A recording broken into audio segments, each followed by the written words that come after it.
and of course, business. Um, More importantly than all of it, this event is put together with a lot of passion and a lot of joy and a lot of love. And I really hope you will also take a portion of that with you when you're leaving from here tomorrow evening. My name is Sindhu Staub. I'm going to be with you for the next 2 days, and I'm excited about it. And yes, there's a lot of talking to do as well in the next 2 days. But what I'm going to do is jump right in. I know you've been waiting for quite some time, so it's time to look at your badge. We've got the agenda right behind, if you've seen it. Yeah? Have you seen it? So you've got all the list of speakers. What may be interesting to note is when you have a circle and a P, it denotes panel discussions, which happen at Aura 3, which is right behind this room. And when it's a W and a circle around it, it's a workshop happening at Strategy. That's the name of the room, which is above the reception. Yeah, first floor above the reception. So keep this handy, don't lose this, and this will be your guide. Also, of course, to start off, special mention, big shout out going out to our partners who've helped make this happen. Our TechSparks title sponsor, Zendesk. Big round of applause to them. And also powered by Axis Bank, Sequoia Capital India Advisors, DigitalOcean, Microsoft, Amazon Web Services, Target, Akamai, Kerala Startup Mission, Brand Launch Center. Thank you, guys. Without you, this would not have happened. Absolutely. We're going to start right at the beginning with the person who started all of this, the founder and chief editor of Your Story. I'm going to invite up on stage Shraddha Sharma.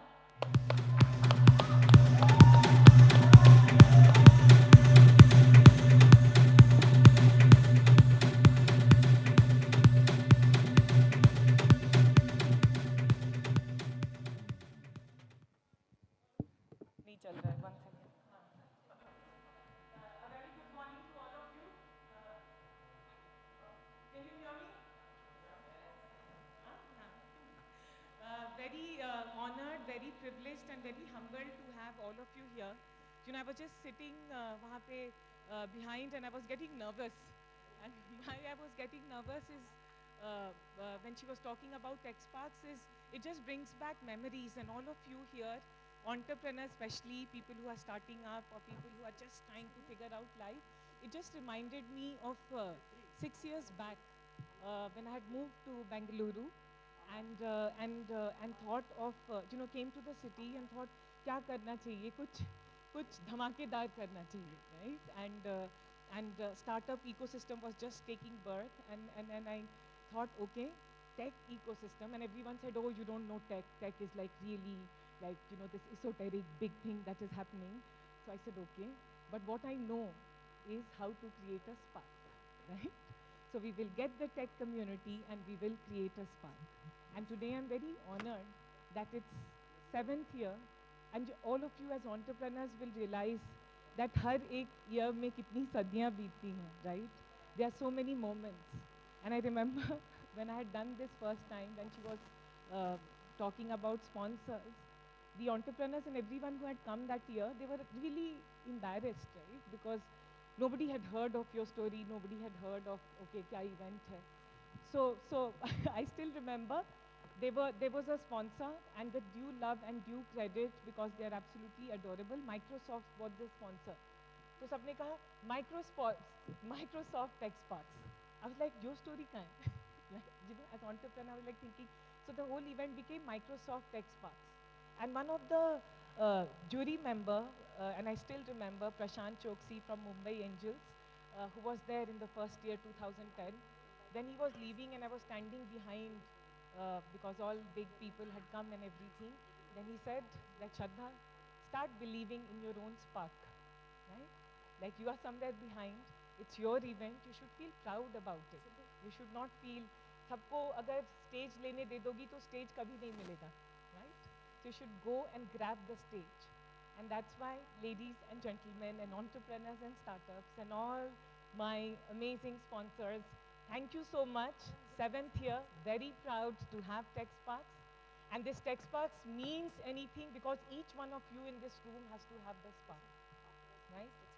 I'll tell you one story because I have to tell this story. We are your story.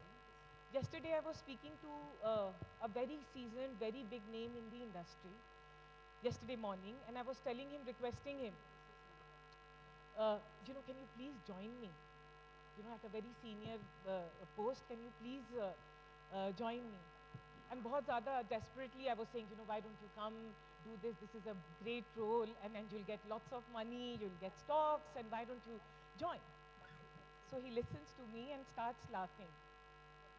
And what do you think he would have said? Would he join me? Oh, no, he's not. He says, no, Shraddha, I can't join you. And I'm like, why? Why can't you join me? He says, पिछले 5 साल से जब भी तुमसे phone पे बात करता हूँ, you are always stressed. You are always agitated, upset, stressed, and always trying to figure things out. Like you're never happy, relaxed, and calm. Like when I talk to you, I'm looking at my lake, and I'm enjoying life. And when I get into a startup, then I know what will happen to me, right? Do you agree that startups are stressful? Huh? Yes या नहीं yes? हाँ? कभी हाँ या कभी ना? हमेशा हाँ. No, today the theme of this TechSparks and this year while we are here, I want to stand and tell this to all of us. We've made startup and entrepreneurship so glamorous, right? It's cool to be a startup, but sometimes I feel it's cool to be a startup, right? Because the whole definition of startup today has become what? Kitna funding mila hai, right? How much have you got funded? Who all have got funded in this room? Oh my God, the rest of you are beneath my conversation only. You don't even exist. You're not even cool enough, right? That's the conversation. Last 2 years, the only thing that we listen to all the time is kisko kitna funding mila hai? Who's raised from whom, right? And who is the sexiest in this definition? Tell me. जिसके बारे में हम लोग सब कोई बात करते हैं, which is, who are those? हाँ? उनके तो बात ही मत करो. But who are the people about whom we keep talking all the time? We keep talking about companies who've got $1 billion valuation, right? Unicorns. 6 years back when I started TechSparks, I didn't even know the word unicorns, right? Today the benchmark has become kisko kitna valuation mila hai, who's got funding, and who's raised from Sequoia, who's raised from Axel, who's raised from Kalari, where has Mr. Ratan Tata invested, and why hasn't he put money in my company? That's the conversation. And somewhere I request all of you that in doing that conversation, we are all guilty of it. All of us in this room. We all have a lenses where someone has got funded, तो वो company सही होगी, है ना? होगी? हाँ? हाँ? हाँ? वो तो नहीं मिला इसलिए बोल रहा हूँ. Once you've got funding, then you have arrived. And that has become a definition, and I think the epicenter of that conversation is brand Bengaluru, because we the Silicon Valley of India, and that's where the conversation begins. Like, hey, you've got funding, then you cool. If a VC is giving you time, then you cool, otherwise you just don't exist. And there is a racism or caste system, कि ये जो funded वाले हैं, वो इस events में जाएंगे और ये करेंगे, जो नहीं funded हैं, वो एक झुंड में रहेंगे और बाकी हम सारे सल्क ट्विटर पे करेंगे, right? And that has become a narrative. Why I'm saying this? Because all of us have to think about it. We are all participants of this. I've been doing your story for 8 years, but last year when I got funded, suddenly everyone woke up in this country and said, congratulations, you're doing such an amazing thing. पिछले 7 साल से क्या कर रही थी? हाँ, रगड़ रही थी ना? एकदम मेहनत तो कर रही थी, मगर लास्ट ईयर हो गया कि अरे फंडिंग मिल गया तो बहुत हो गया. Today, while we come to TechSparks, let's create that spark which is not based on these mileage and milestones that we define for ourselves, based on who got funded. And media. सबसे पहला 2 years, what have been we reading every day? When we wake up in the morning, I've stopped reading newspapers. That You know, I only read your story, and so should all of you. But every day the definition is kisko funding mili hai, right? Like that's become the narrative. You know, and especially I feel bad for young people and all of us because I had to struggle for 7 years before someone thought that, okay, theek hai, let's take a bet, right? It's not easy. Every year we have 20,000, 30,000 companies. 0.01% get funded.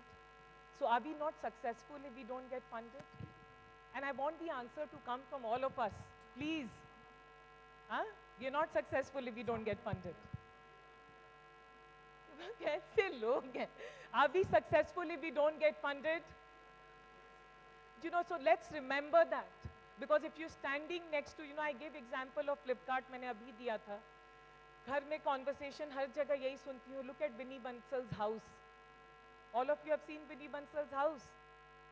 Huh? Like, it was there in the articles, no? Some 40 crores or 400 crores. 32 crores. See, remembers the number, right? Now that cannot be the definition of success. Because uske 32 crores to मैंने देखे भी नहीं है, right? But am I not successful? And that's the conversation I hope we have today. The theme today is build, grow, and monetize. And build, grow, and monetize can only happen when we think beyond funding, right? And I hope all of you know, many of you will be very disappointed because you've come here to meet VCs. And my very respected Mr. Shailendra Singh and a lot of VCs will be here. But I hope all of you can think beyond funding. And while you are at it, let me tell you from someone who's been doing entrepreneurship for 8 years, it's going to be very tough. It's going to be very lonely. People whom you would like, whom you will think will support you, will not support you. ये सब हम लोग आके stage पे कहते हैं कि you know, I want to, you know, like we do the, you know, Magsaysay Award and Femina Award and all those awards. Hey, I want to thank God and I want to thank everyone. But you know, it's not going to be like that. Friends, family, team, VCs if you get funded, and non-VCs if you don't get funded, your own peers and your friends whom you think are your friends are not going to be part of this journey. Many of them you will lose in this journey, and it is going to be tough. Today I'm not ashamed to say this because it has been a very tough journey for me. It has been a very lonely journey. And in sub loneliness and toughness mein, what keeps me going? Right? Somewhere as entrepreneurs, we have to ask that question. You know, I'm very self-deprecating, right? I always look down upon myself saying, वो क्यों नहीं मुझे join कर रहा है? Why am I not raising my next round of funding? Why am I not getting as many people? Why is someone not appreciating me? And I think that can't be a benchmark. It's a path to sadness. It's a path to not being happy. Because एक fund raise कर लोगे तो A, B, C, D, E, F, G, H, I, Z, Z भी है आजकल, right? So it's an unending path. I hope and I wish that all of you are going to be happy and very, very happy in your journey. And then what will get you going is a tweet which I had done yesterday, and I want to tell this again because somehow it sums up my journey, and I'm sure journey of all of us in this room and outside. This is in Hindi, and I hope all of you some of you understand. Do you understand Hindi? I wish I could speak it in Kannada, but I found it in Hindi, so I will say it in Hindi. डर मुझे भी लगा फासला देखकर, okay? डर मुझे भी लगा फासला देखकर, पर मैं बढ़ता गया रास्ता देखकर, खुद ब खुद मेरे नज़दीक आ गई मेरी मंजिल, खुद ब खुद मेरे नज़दीक आ गई मेरी मंजिल, मेरा हौसला देखकर, right? So what all of you will have and should have and will have till we live is our own hosla, our own spark, our own inner energy, right? And I wish you all not a very successful and not a very funded and not a very adventurous existence. I wish you all a very happy existence. Be very happy and be very curious. And that's the secret to to having all the spark. I wish all of you all the best, and let's kickstart TechSparks. Now, again, I wrote this, very honored, very humbled, because I had never imagined 7 years back when we did TechSparks that we will have the honor and privilege to have a minister with us, and none other than the IT Minister of Karnataka, Mr. Priyank Khadge, is here with us. हमारा हौसला बढ़ाने के लिए और हम सबको कहने के लिए कि TechSparks और हमारे अंदर का spark matters. He's an amazing person. I've had the opportunity to meet him. I know we have our views on politicians and ministers and everyone, but let him come on stage and you will know that what an incredible minister we've got for Karnataka, and that's why I believe in the state and the future of Bengaluru. Sir, may I request you to please come on stage.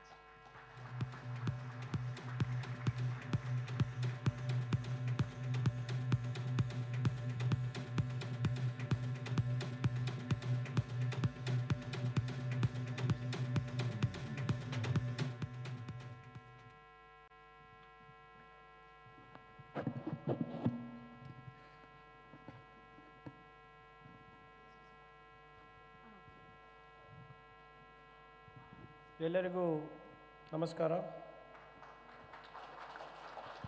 Good morning to all the dignitaries and all the wonderful people gathered here.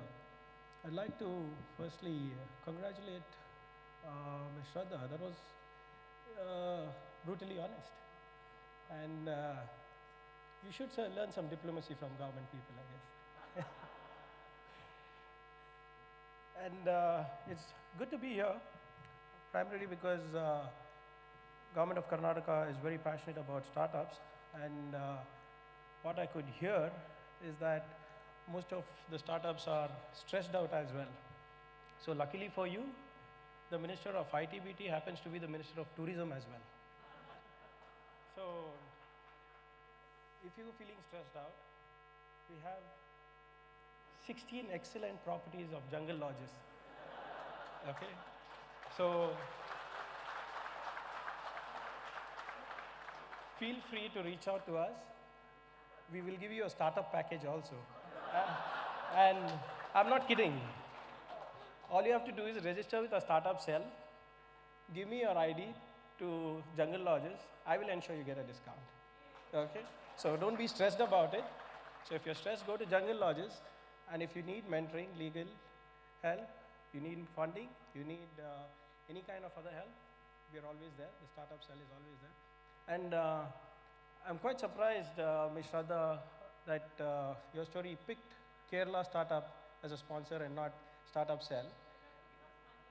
That's for IT.biz, I think. So Ms. Tanushree, do we owe her any money? Not yet? Okay. But it's good that you got the Kerala startup cell. The reason is, let them learn from us as well. What we are doing. It's always good to have competition, because every time I whenever I speak to the media, and even when Ms. Shraddha speaks to me, she says like, Telangana ye kar raha hai, Hyderabad wo kar raha hai. I said like, I'm fine with that. We got funded $1 billion in the last 2 years only for startups. They got $9 million, $89 million. So fark hai. We'll get there, but it's good. Competition is always good for us. So the reason why I mentioned that was Ms. Shraddha was always telling that the startups are stressed out, so we are here for you. And also if anybody from the Kerala startup cell or from the department is there, probably you can also help us see what we are doing, and if there's something that we are doing that you're doing, please feel free to let me know what is that I can do better as well. So it's my pleasure to be here at the TechSparks 2016 amongst all of you. I'd like to start with what Pandit Jawaharlal Nehru had once said on July 17, 1962. He said, Bangalore in many ways is unlike other great cities of India.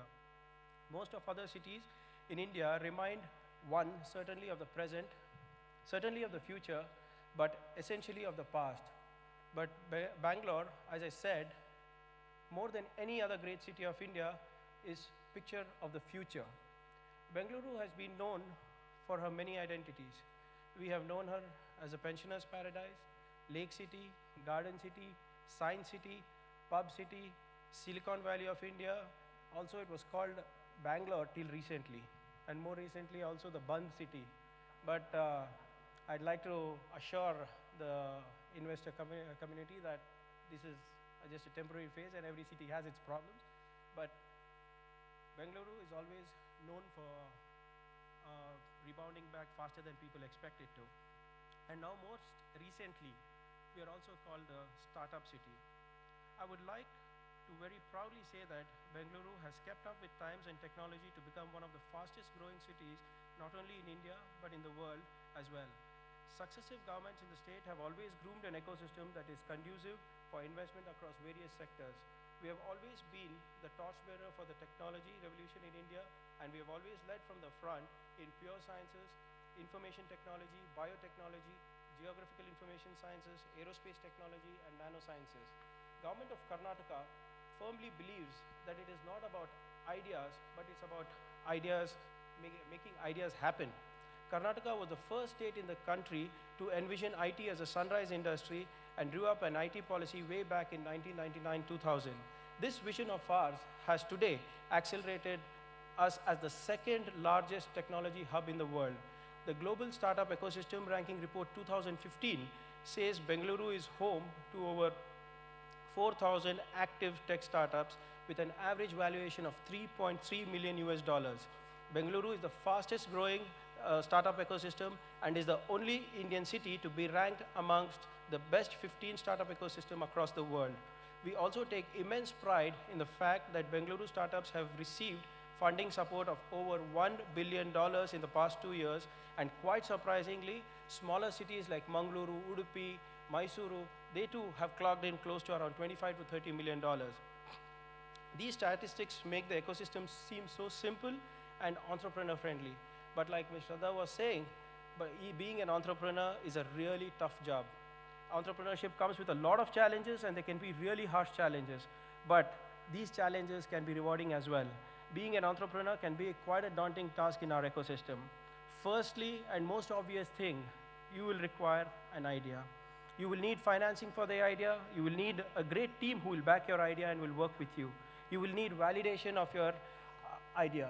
Then you will have to deal with the unknown factors of how long will the idea last, finding your first customers, will customers like your idea, and will the idea really pay off? The other challenge is to stay on course and be focused when you have so many people advising you. A new entrepreneur has no clue on legal, accounting, and taxation matters.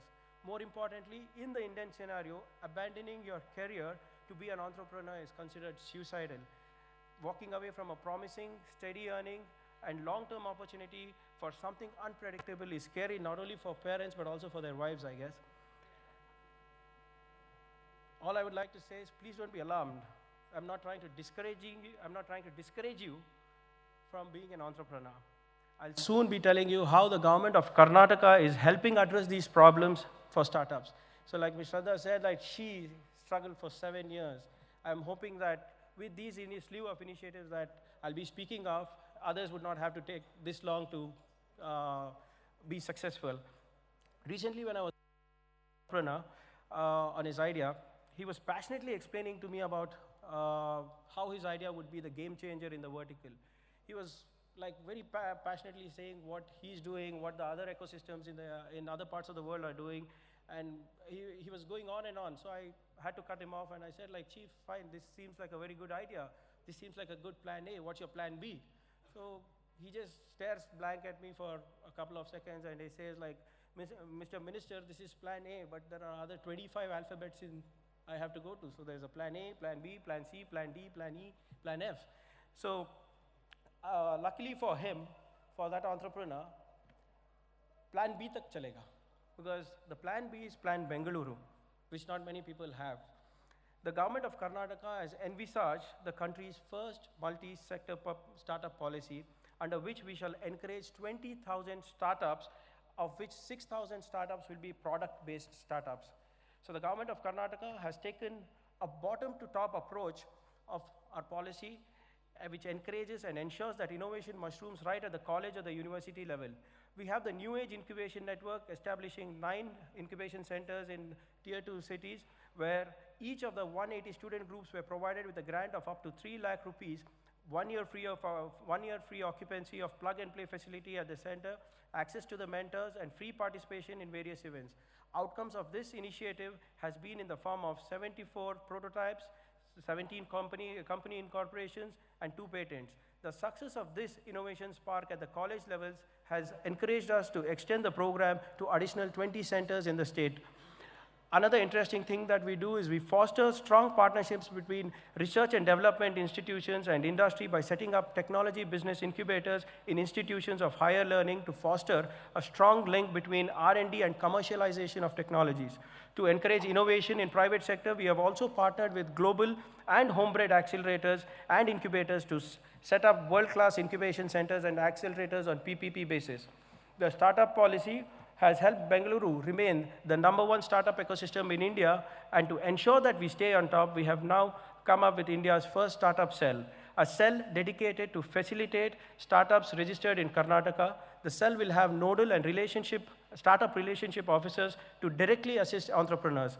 The state has achieved a major milestone in the startup revolution by announcing the Startup Booster Kit. The Booster Kit will help resolve most of the initial hiccups faced by any entrepreneur. We have opened up the entire government system for startups. Earlier, if you needed any help, you would have to incubate with the government or knock at the doors of various organizations and literally beg them to make them your mentors or for funding. But now, with the Startup Cell and the Startup Booster Kit, all that an entrepreneur needs to do is register with the Startup Cell, and they will avail a whole gamut of services and incentives of the government sitting anywhere in Karnataka. Under the Startup Booster Kit, the Startup Cell provides subsidized cloud services, subsidized software, affordable data plans for internet, software testing tools, incubation facilities, tax incentives, and patent incentives. We have finance, accounting, and legal advisors to help you. Mentorship, marketing, and networking opportunities also are provided to you at your doorstep. You might find it quite baffling that we currently have 1,700 startups registered with us to avail these services of the Startup Booster Kit. Besides this, the 2 most important aspects of our Booster Kit are 1, validation of an idea by providing testing fields, and 2, funding opportunities. We also help entrepreneurs on the most important aspect after validation of an idea, that is funding. We have the Idea to POC Fund to help startups catalyze their idea into proof of concept or prototype. Funds up to 50 lakhs for an innovator for POC validation, certification, besides covering costs in manufacturing of pilot devices, amongst other things. We have raised close to 400 crores as India's first multi-sector fund that helps startups in agriculture to aerospace. We intend to raise over 2,000 crores by the end of the policy, making us one of the country's biggest multi-sector venture capital. So if a startup is registered with us, we not only provide testing grounds within the government or help facilitate it for them if possible, we also see how we can use it internally too. For example, recently we had a hackathon in the tourism sector. Like I said, I'm also the tourism minister. So I was trying to see how startups can help disrupt the tourism vertical, and how can startups help a tourist explore and experience Karnataka better.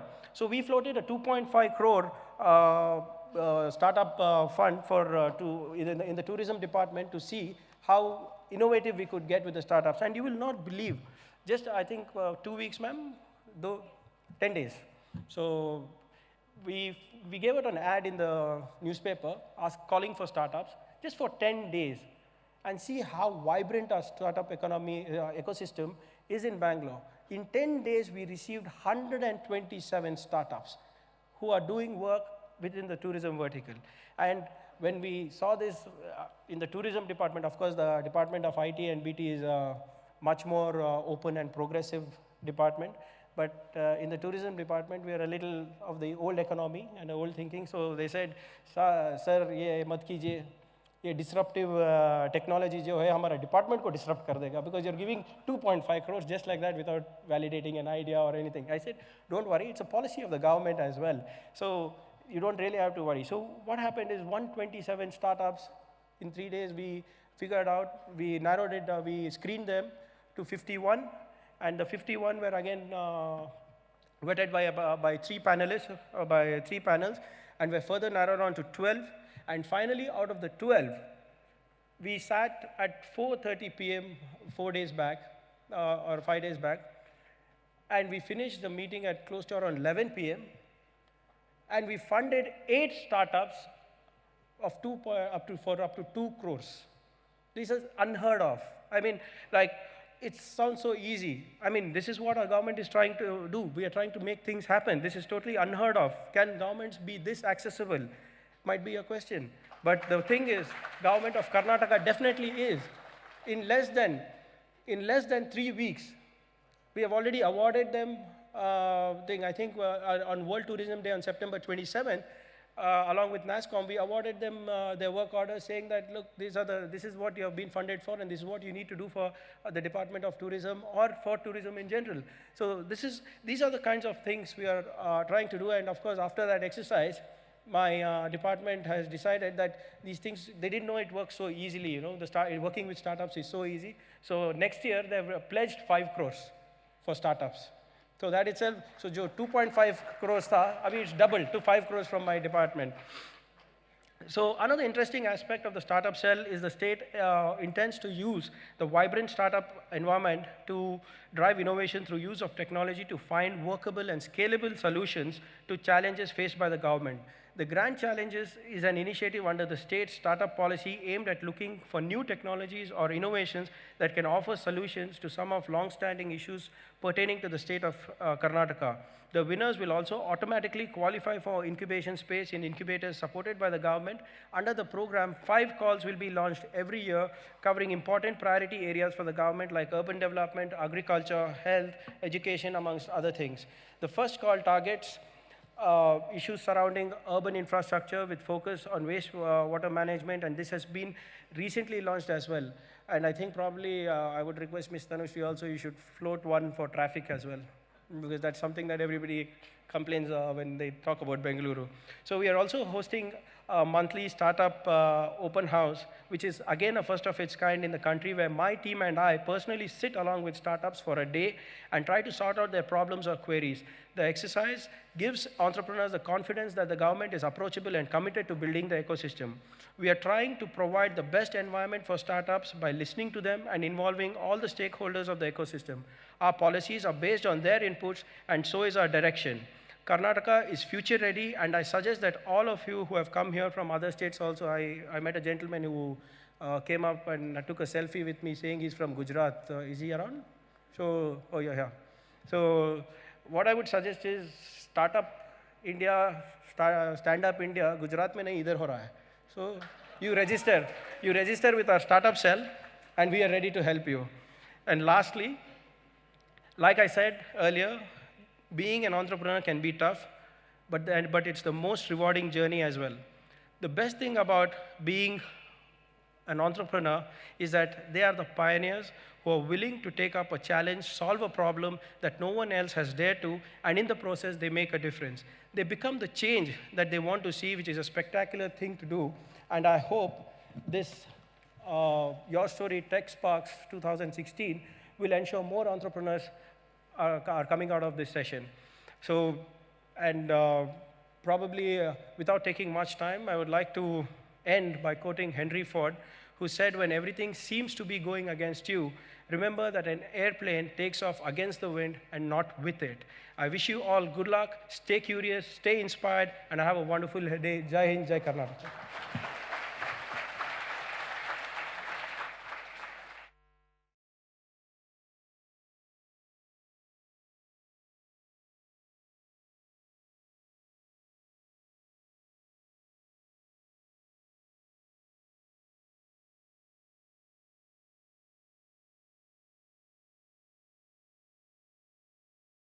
Opposite direction. Thank you so much. Oh, wow. The room is really packed, and it's beautiful to stand here. It's a grand morning, really. Shraddha spoke about the courage that you really need as an entrepreneur. And we also know how unpredictable things can be. And really, we have an overwhelming response. This is a good kind of a problem. Yeah, we have way more the people than we expected, and that's great. So we're going to open out the room further. So we're going to take a few minutes to really open out and have seat for as many people as possible. In the meantime, for people who've joined us a little late, welcome. Welcome to TechSparks 2016. And I also know that as entrepreneurs, I am an entrepreneur myself. So I know as entrepreneurs, one of the things that gets neglected the most is our health and self-care. So I'm going to start off with a little yoga asana. Yeah, I'm going to expect you to do the same. Just follow me. Is that okay? Is that okay? I think people out there are really scared. It won't be very difficult. Are you with me? If you're with me, show me a thumbs up. No, I still see only half the group. Won't be very tough. I'll keep it really simple. Level 1. Okay, more hands. Thank you. So what we're going to do is put a hand out. Yeah? Put your hand out. Put your hand up. Go back. Pat yourselves. Yeah? It takes courage to really take the step forward, to be an entrepreneur, to come here and show your dedication and commitment. So feel free to do this asana as many times as possible today. And yeah. And really a big grand applause going out to each one of us here who is not just battled Bangalore traffic, but battled several odds to really be here today. Huge applause to you guys. One of the things we were talking about backstage is how entrepreneurs, when they start, we feel that we have to do everything by ourselves. There's so much lack of support. And people who've started off early have taken a long time to really learn what to do. So in terms of people, technology, resources, economics, so many aspects that we can really look up to people who've made it, who've learned it, and who are willing to share. We can learn it from them. And keeping that in mind is why workshops are organized as a part of TechSparks. So we're going to have several workshops running throughout the day, today and tomorrow, where you can really learn from somebody who's been through those challenges before. Now, all workshops are going to happen on the first floor at the hall called Strategy. So if you go towards the reception, there's a set of stairs. Take the stairs and go right up to the first floor. Yeah? And we're going to start with our first workshop at 10:45, which is about 5 minutes from now, at Strategy Hall. This is where you can really learn about scaling your online business with minimum infrastructure. So when Shraddha spoke about do we always need funding, or are there other ways? So this is a good place to learn that. And it's going to be taken by Harish Menon from Akamai, Strategy Hall, first floor. Right? So if you need to be there, please head out to the hall on the first floor. Are we good? Do we have more chairs? Do we need more time? Okay, great. So we've been speaking about our title sponsor, Zendesk. Let me take a moment to make way for people who are going off to the workshop.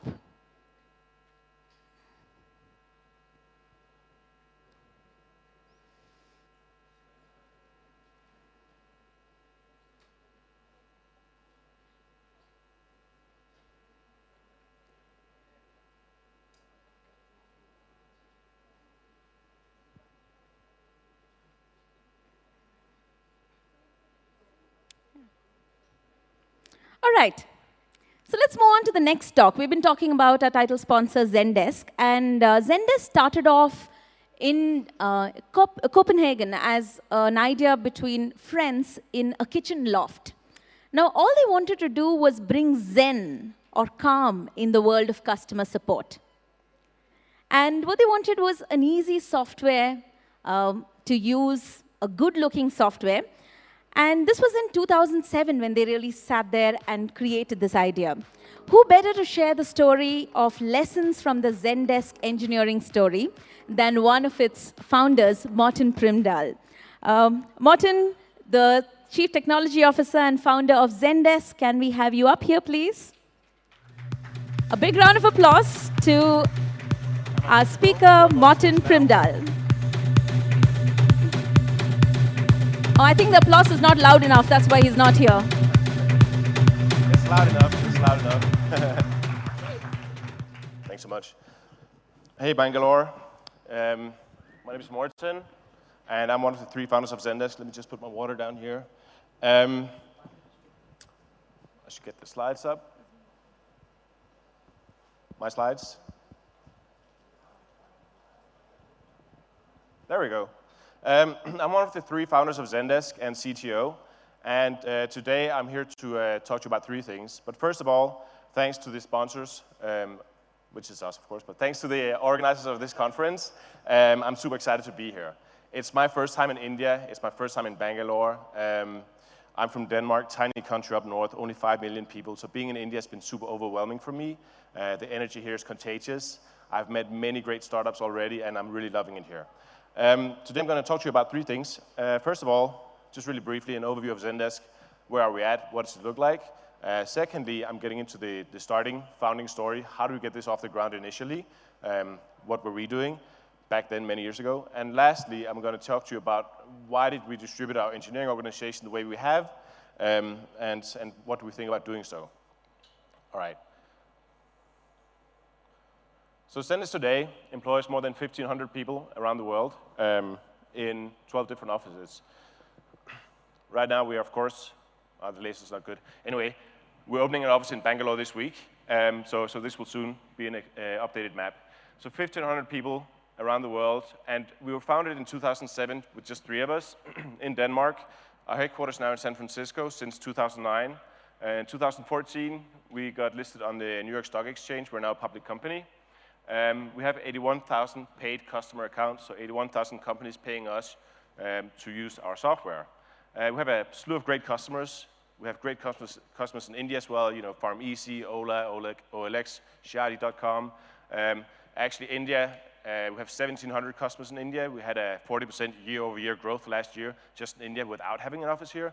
So we are, of course, obviously excited to have an office here and be able to do even better. As you can see, this is the distribution of customers. The dark brown ones are countries with more than 1,000 customers. Right. So this is our headquarters in San Francisco, right here. You know, we started out in a tiny loft, as you will see later, but we have this beautiful building downtown San Francisco on Market Street, where we host around 40% of our customers. 40% of our employees. And we actually have outside headquarters much more employees. So outside the US, we have more employees than in the US, which means we're truly a global company now. And that means, of course, we can no longer just dictate how things are supposed to function from headquarters. We need to listen to all the countries that are part of Zendesk today and take their input and help them do better and listen to them so we can do better as well as a company. Arguably, the biggest event objectively seen so far was when we went public on New York Stock Exchange. It was a great experience for all of us, especially the founders, of course. We were there in New York with a group of our early employees, you know, people who bleed Zendesk green, who really are there for the company all the time. And this was back in May 2014. The growth, really fast, looks like this. So when we went public, we were around 600 people. Now we're 1,500 people. And just when we moved to the US, we were around a dozen people. So this is 7 years ago. Not quite as fast growing as Ola or some of the great Indian companies, but still, it's been quite a ride. All right, let's get into that. First of all, just there should be a video here. Zendesk is software for better customer service. Customer service starts with a question. An email, tweet, phone call, chat, search in your help center. Zendesk collects all these conversations and brings them into one place, which is easy to set up and simple to use. For support agents, it highlights conversations that require attention, enables work on multiple tickets at the same time, and provides the tools and information you need to solve an issue, even if that stuff doesn't come from Zendesk.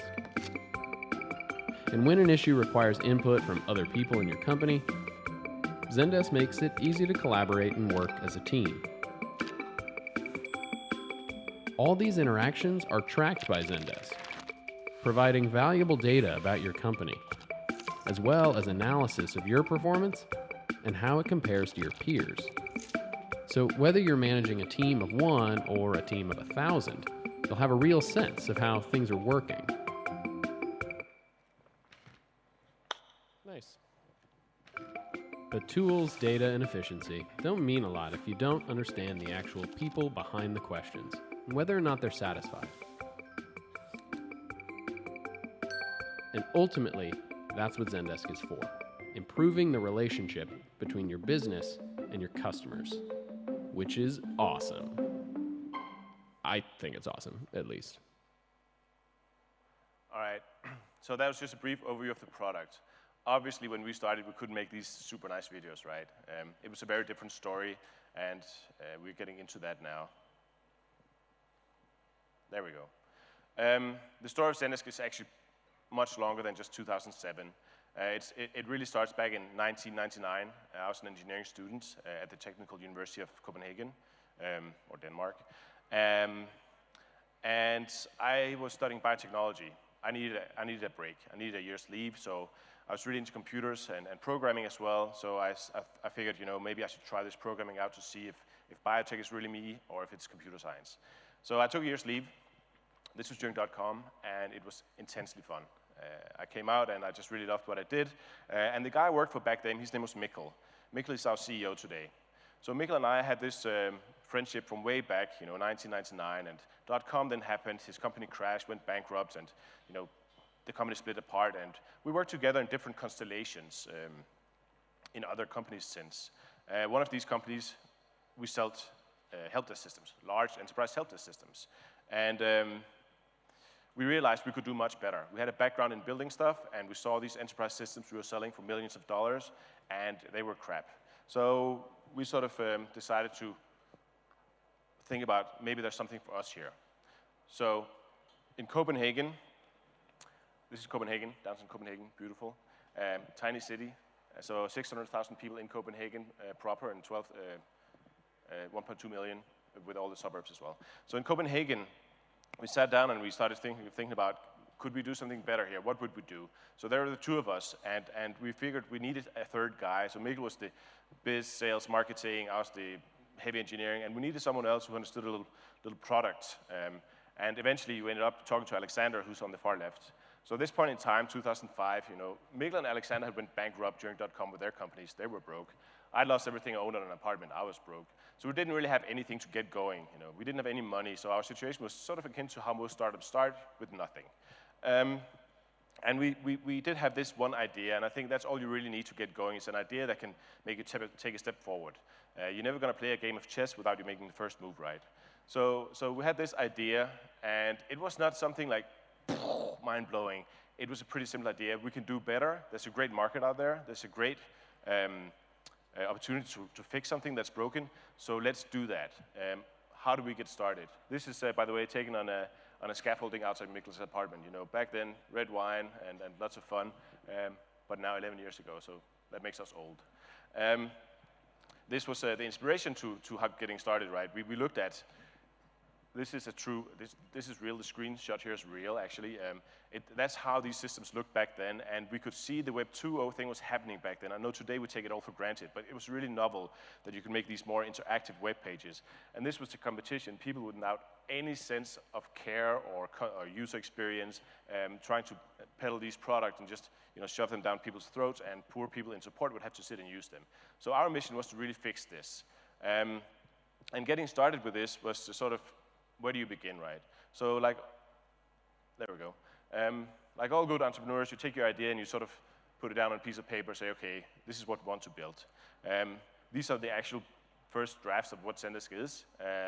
Tags were pretty hot back in 2006, 5-6, where we had these discussions. And we sort of came up with the screenshots. And now we had an idea, and we had an idea how to implement it, how the basic workflow could work in the first implementations. And then we needed to sort of be able to move on from there. I was an engineer. I could start building stuff. Alex could start building stuff. But first of all, we wanted to try and get a little investment because we were broke. And it's hard to build stuff if you can't do it full time. And starving makes it even harder. But unfortunately, this was the investment climate in Denmark at the time. It was frozen dead. There's no luck to get anywhere. And even though we came in with, I think for our ages at the time, pretty good resumes, no one was interested. I think that was the story here as well, actually, that investments, professional investments, is relatively new, and now it's really picking up in Denmark as well. But back then, no one were interested in listening to us. So we were scrambling around.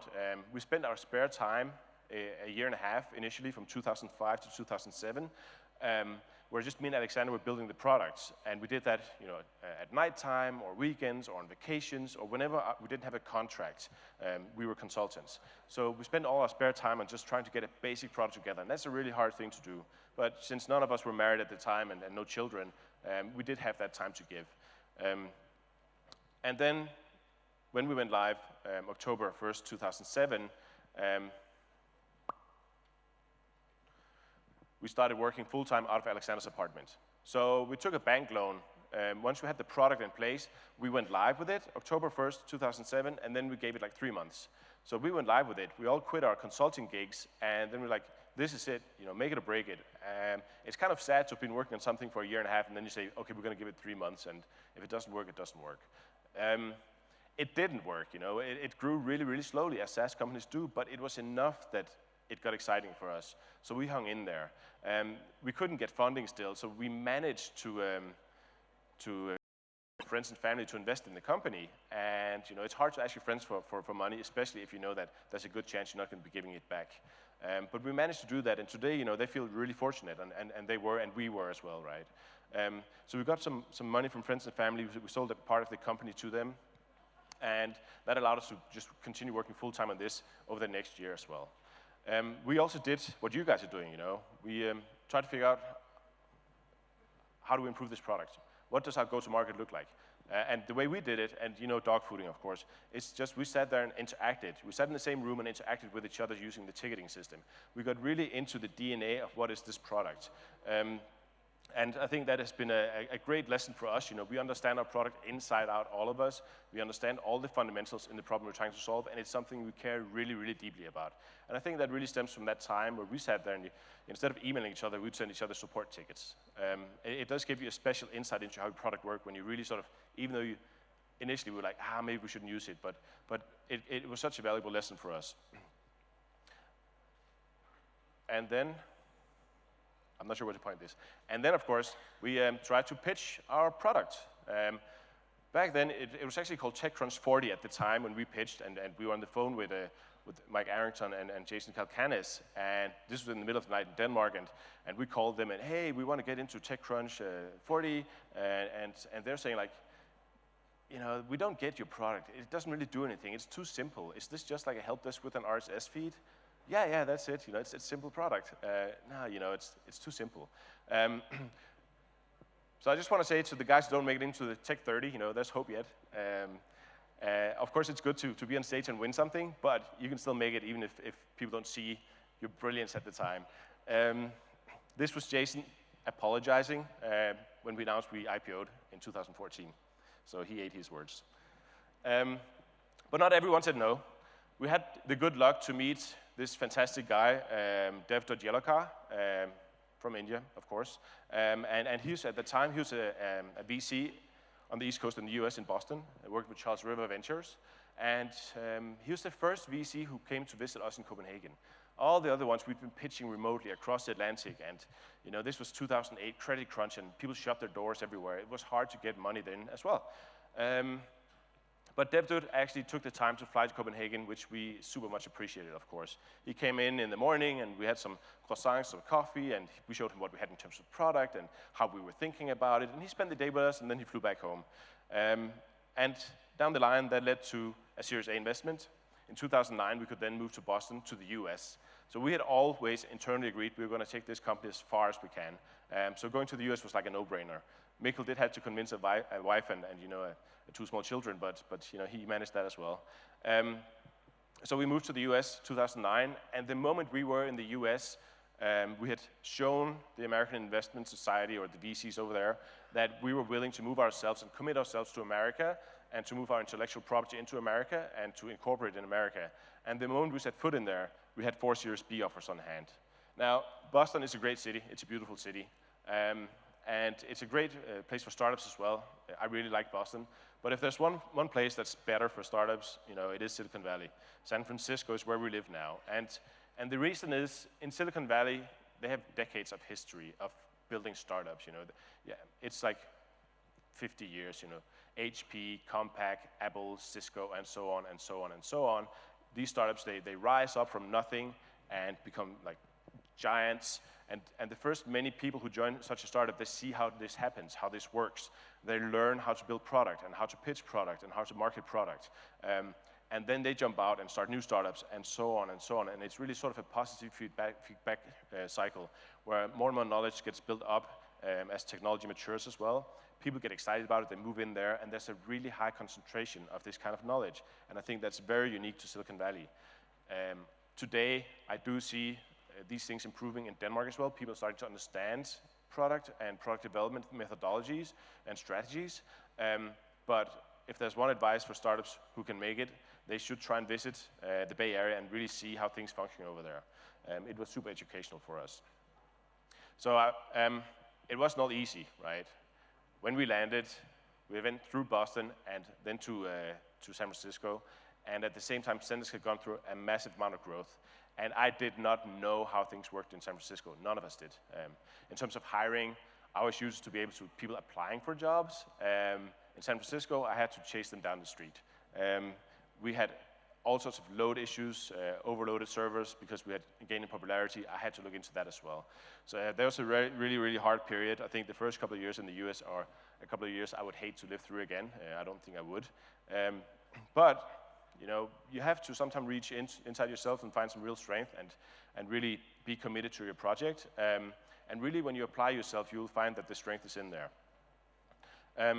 Specifically, around 2010, we had so much success in terms of customers and so little success in terms of hiring that things got really nasty for us on the engineering side. We couldn't really keep up with demand. So one of the things we did, and that's a good Silicon Valley lesson as well, was we started using SSD drives in our servers. It gets a little technical here, but I'm a CTO, I get to be a little technical. So we put SSD drives in our servers, which not many companies did back then. They were still like not quite proven technology. And we did that, and we got a tremendous boost from it in terms of performance and stability, and it was amazing until they started crashing. So our database servers would start crashing, and in the middle of the night, boom, crash hard, and they would not get back up, and the database would be corrupt. We operated with two slave servers, so we could replace the hardware and swap it around, but it would take downtime. And at one point in time, we were down to the last server. If that crashed, you know, the outage would have been disastrous. But we managed to make it through the night, you know, and sort of be able to replicate what caused this. And this is, I think, where Silicon Valley shines, because we got a hold of a guy who used to be a marketing guy for MySQL, which was the database we were running. And you know, within minutes, he had hooked us up with the people who worked on these very problems within MySQL. And you know, within a few hours, we had a patch back, and we could patch our database, and things just started working. So the network is really easy to use in San Francisco and Silicon Valley, and you have access to some of the smartest people who work in tech there, outside India, of course. And it's super helpful. It gives you sort of sense of comfort. People are there to help each other, you know. Yeah, we can be competitors, but fundamentally, we're all trying to do something and push the world forward. And you find help there, and you find a good amount of experience there. So, technology, checkbox. Hiring, still hard. And we had to think about what can we do about hiring here. We're competing with Google, Facebook, Twitter, and all these awesome companies, and they will outbid you on salaries. And we did attract some great guys out of college and some people from out of town, but it wasn't quite enough. So we had to sit down and think about what can we do? Well, what's different about us than the people we're competing against? Well, we are from Denmark. And that means we have a network in Denmark. We know people in Denmark. They know us. We know how to speak to Danes in terms of culture, no misunderstandings. All right. Let's consider Denmark. So we wrote an email to a local engineering community. I said, look, guys, we're thinking of opening an office in Copenhagen. I know we left, but now we're back, maybe. If any of you would like to join us. And we got a great response. I think like 20 people applied, and I flew over there in 2011 and interviewed a bunch of them, and we ended up hiring, I think, 6 who today still form the core of the Danish office, and Danish engineering has now grown since to 30 people, and they have sales and support there as well. So really thinking about how can I make a difference in my own destiny by using my background, I think was helpful for us. And the Danish office became so much of a success for us that we repeated this the year after in Melbourne. Only in Melbourne, we opened a sales office first. So we had this great guy, he'd been with us forever, since we started Zendesk. And he knew sales and biz dev, so he wanted to move to Melbourne. We were like, okay, let's open an office there. He opened an office, he hired some great people down there, and then he hired like a head of engineering in Melbourne as well, and he hired some great engineers. And the office sort of grew out of that. And this model became sort of a good template for us for how we could expand our company. Now, today, we have engineering across 9 different offices, more than 30 product teams, development teams in there. And of course, it sounds great and easy, but I think we all know if you're not staying together, if you're not sitting together, how do we do communication? So at Zendesk, we've accepted there's a communication tax. We need to communicate broadly, widely, clearly across all offices so people understand here's the vision. And one way to think about it is for us, we like to guide these offices to prevent collision. Now, collision is when 2 offices work on the same thing or they don't understand where we want to head with things. But really, when we have a new office, whether it's an acquisition or it's a new established office, we sit down and work with people and say, hey, guys, this is now your ownership. This is your vision, You've got to run with this. We're heading in this direction, and this is where I want to land a year or 2 from now. How you get there is pretty much up to you. We have some standards you need to abide to, so our customers see us as one great product, but you do your scrums your way, and you do your sort of internal things your way, but get out here. The good part about that is engineers are creative people. Product people are creative people. And you give them freedom and flexibility, and you hire them because they're great people. So you got to give them something and make the best of what they have. So set them free, right? Another helpful thing we did was break down our application into different kinds of products. The Danes, we gave the end customers, the help center. This is your vision, the help center, kill it, go crazy. And the developer portals is another team, and so forth and so forth. So these 30 some, almost 40 development teams all have different missions they work on, and they own it. But how do you do this on a more technical level? Well, you got to lay a good foundation. So actually, the public API of Zendesk is also the API we use internally for applications to communicate. We have these separate applications, and the help center, if a visitor in the help center wants to submit a ticket, he uses the public API to submit a ticket. So this foundation really was able to set us free. What we do have to sort of make sure our customers don't feel that these are 9, 10, 11, 12, 20 different applications is standards. So the APIs you make across Zendesk, we have a standards body for that. You guys, when you make an API, it looks like this. We kind of have customers thinking, hey, that was weird. That used to work that way over there. So this is the standard. We have a standard for user components as well. So a user avatar should look sort of the same across all Zendesk products to give the customers the great experience. And this is the output of it, right? Good-looking user interface. You would never know how many different products or applications are running behind this.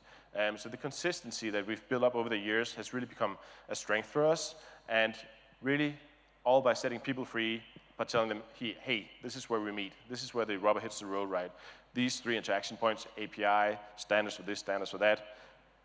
Outside that, you're pretty much free to run with your product, make the best in the world. So another thing we care a lot about is culture.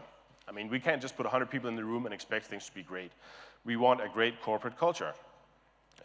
We've always been this sort of fun, quirky company because we wanted to go in and disrupt a big, boring business. The help desk, wow.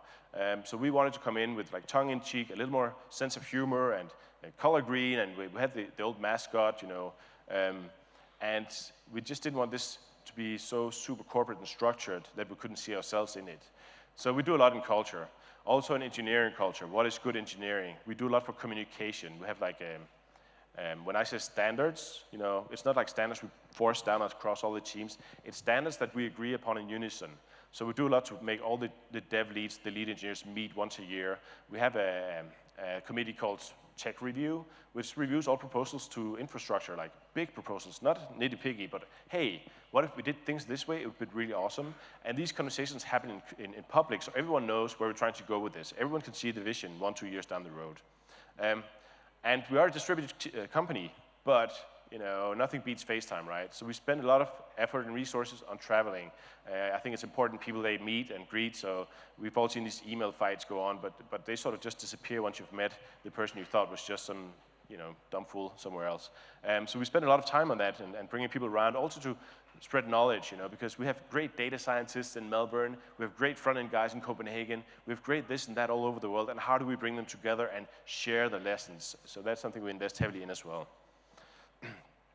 And now, today, we have this massive machine, 1,500 people working. Here's some of our highlights of the accomplishments over the last, I think, year and a half. Yeah. We host conferences, the Relate conferences. You can see the customer count grow up there on top. See all this great product being shipped all the time. Acquisitions as well are in there. Our headcount down at the bottom. New office openings. We outgrow offices regularly, so we always have like a 2-3 year plan for what's going to happen next for this office. Right.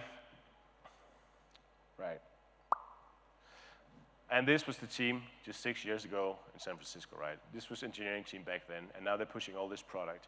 So it's kind of hard to believe how fast it's been for us, at least. All right. So I just want to sum things up for me. So this is sort of my experience. Let me just explain this diagram. So this is when we start down the lower left corner is sort of when we started the company. And at that time, institutional knowledge is the green. Everything is institutional knowledge. Everything is in someone's head. And when you're 3, 4, 5 people, everyone understands what everyone's doing, so it's kind of easy. And you can move really, really fast when everyone's in sync. But then over time, as you grow, you bring in new people. You learn that, hey, now I got to document my code all of a sudden, or now I got to start writing better unit tests, or now I got to send out a weekly newsletter, and how do we run the process around that? So you start introducing process. You start to build organization. It's a natural thing. I wouldn't say I'm an anarchist, but I'm sort of pushing back on process because process can also, it can get in the way of getting things done. But over the years, you got to sort of let go of control and start building an organization that can take your responsibilities, because you don't scale as an individual. You should much rather focus on how do I reach as many people as I can within this organization and inspire them to do better. So this here, it sounds like it's pretty easy. Yeah, you just start doing that, but it's the hardest thing I've ever done, and this is like a 10-year journey. Because it takes a good while to build a good organization, one that can hire people and motivate people, and one that can really scale. And in the meantime, because you are the founders, you're the ones who know everything about how things operate, you'll be there catching all the drop balls and keep people on the toes and make them happy. And while you do that, the organization will grow, and eventually, when you're down here at the lower right corner, that's when you get to go to Bangalore and meet great people like you guys and talk about it. All right, that was it from me. I want to just mention quickly, we have a program for startups. Please go visit our booth outside. You can win a scooter, a Vespa, if you do that. But you can also get a code for our startup program if you want. And then lastly, we have the inbox is a small product for small teams, a free product. So in case you need anything to step up your customer service, we're here to help. Thank you very much.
Is Mr. Klaus Oskam, MD, Managing Director of Signal Hill. He brings more than 18 years of middle market investment banking experience. We also have Pallav Nadani, co-founder and CEO of Fusion Charts, industry's leading data visualization solution. We also have Nitin Kamath, who's the founder of Zerodha. He bootstrapped and founded Zerodha in 2010, which has now changed the landscape of the Indian broking industry. Now we're going to have all three of them up on stage together in a discussion. We know that 2015 was the year of all the big things and big numbers in terms of valuations, but 2016 has been very different, and we know it. It's been the year for really bootstrapping. So that's what we're going to talk about. We have two very successful bootstrap heroes, Pallav Nadani of Fusion Charts, Nitin Kamath of Zerodha, in conversation with Klaus Oskam from Signal Hill, talking about bootstrapping businesses. Over to them.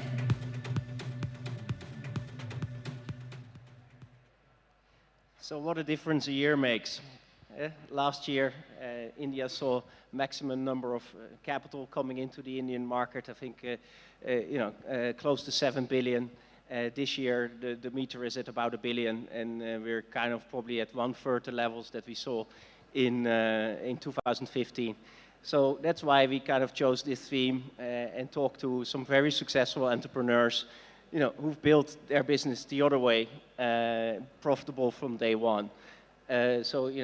Great to have you guys here. And as we discussed, let's keep it interactive. It's not just me kind of going to ask you questions. Please ask me questions as well. And they will definitely also have 10 minutes towards the end for the audience to, ask these stalwart entrepreneurs questions. So I think maybe, can start off with you, Pallav. What made you decide to build your business the bootstrap way? When along the journey did you start to see that it was really starting to work and that it was starting to scale? Okay. Hey, morning, everyone. So, class, I call myself an accidental entrepreneur. I never intended to start a company. When I was in high school, I just wanted to make some pocket money. And given the geek that I was, I put up some code on a website, wrote an article about it, and it just picked up from there. So it was not a choice when I started saying, what, do I go raise money? Because back then, this was 2002, there was no concept of funding. And I had no awareness about funding. And the worst part, I was in Calcutta, where even if Bangalore was slightly ahead, we had no clue of what's happening there. So the whole goal was, hey, you know what? What can I build which will help me make some money? And who will pay money for that? So it's just a conscious choice of not thinking about anything else, but just thinking about let's build something which people will pay for, and let's get it to enough customers so that they will pay for it. In terms of scaling, I think we grew slightly slow in the initial days because I was balancing between first school, then college, and then the business, because when I started, I was in class 11 back then. So the whole idea was, hey, what, for the first 2 years, can I just make enough pocket money to go through school? Then the next 3 years, the idea was, hey, what, how can I not go to college, still build the business in a way that I can continue doing that? But at that point, I was seeing more and more traction. But after that, once I finished college, I said, okay, I have enough time. Let me go and start hiring people. Let's start building more products. Let's get to more customers. And at that point is when we started seeing that, what you guys call the J curve. Got it. Yours is, of course, an enterprise business. I think what's even more heartening to see, Nitin, is that you've been able to scale a consumer business in a bootstrap fashion. And you've also been a serial entrepreneur. And while Zerodha has been around for, I think, 6-7 years now. You've been an entrepreneur 20 years, but I'd love to hear from you as well. What gave you the idea to start Zerodha, and what gave you the confidence to do it in a bootstrap fashion? Right. So I've been a trader throughout my life. So I started trading when I was 17. I went bust a couple of times, so worked in a call center for 3-4 years in between, and so traded days, worked nights. 2008, I was short on the markets. For people who don't trade, you make money when you're short if market falls. So it was a good year to be short. And 2009, I wanted to kind of take a break from trading because active day trading is quite stressful. And for those 10-12 years, I traded with over 10 different brokers in India. And so the idea with Zerodha was to be a broker that I personally never had as a trader. My younger brother had joined me, so he continued trading. And I said, let me go and give a shot at building out a brokerage that I never had,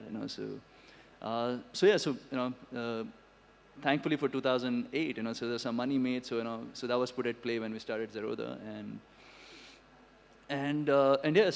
we turned profitable quite fast, which is because of which, we never had to actually go out and look out for funds, and the only reason, a business like ours would have needed funds after turning profitable would have been to go advertise, but then we decided to grow the organic way, because people who invest and trade in the markets, they kind of have an intangible network, so I mean, if I start investing, it's probably because a friend of mine introduced me to it. Yeah.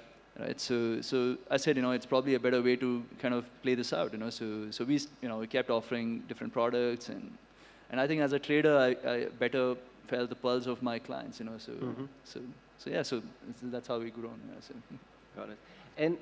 And Pallav, how do you kind of, as a bootstrap business, build moats around your business and create that technology differentiation and also the marketing muscle, whilst you probably might not always have the same budgets as some of your venture-funded competition. Any thoughts around that?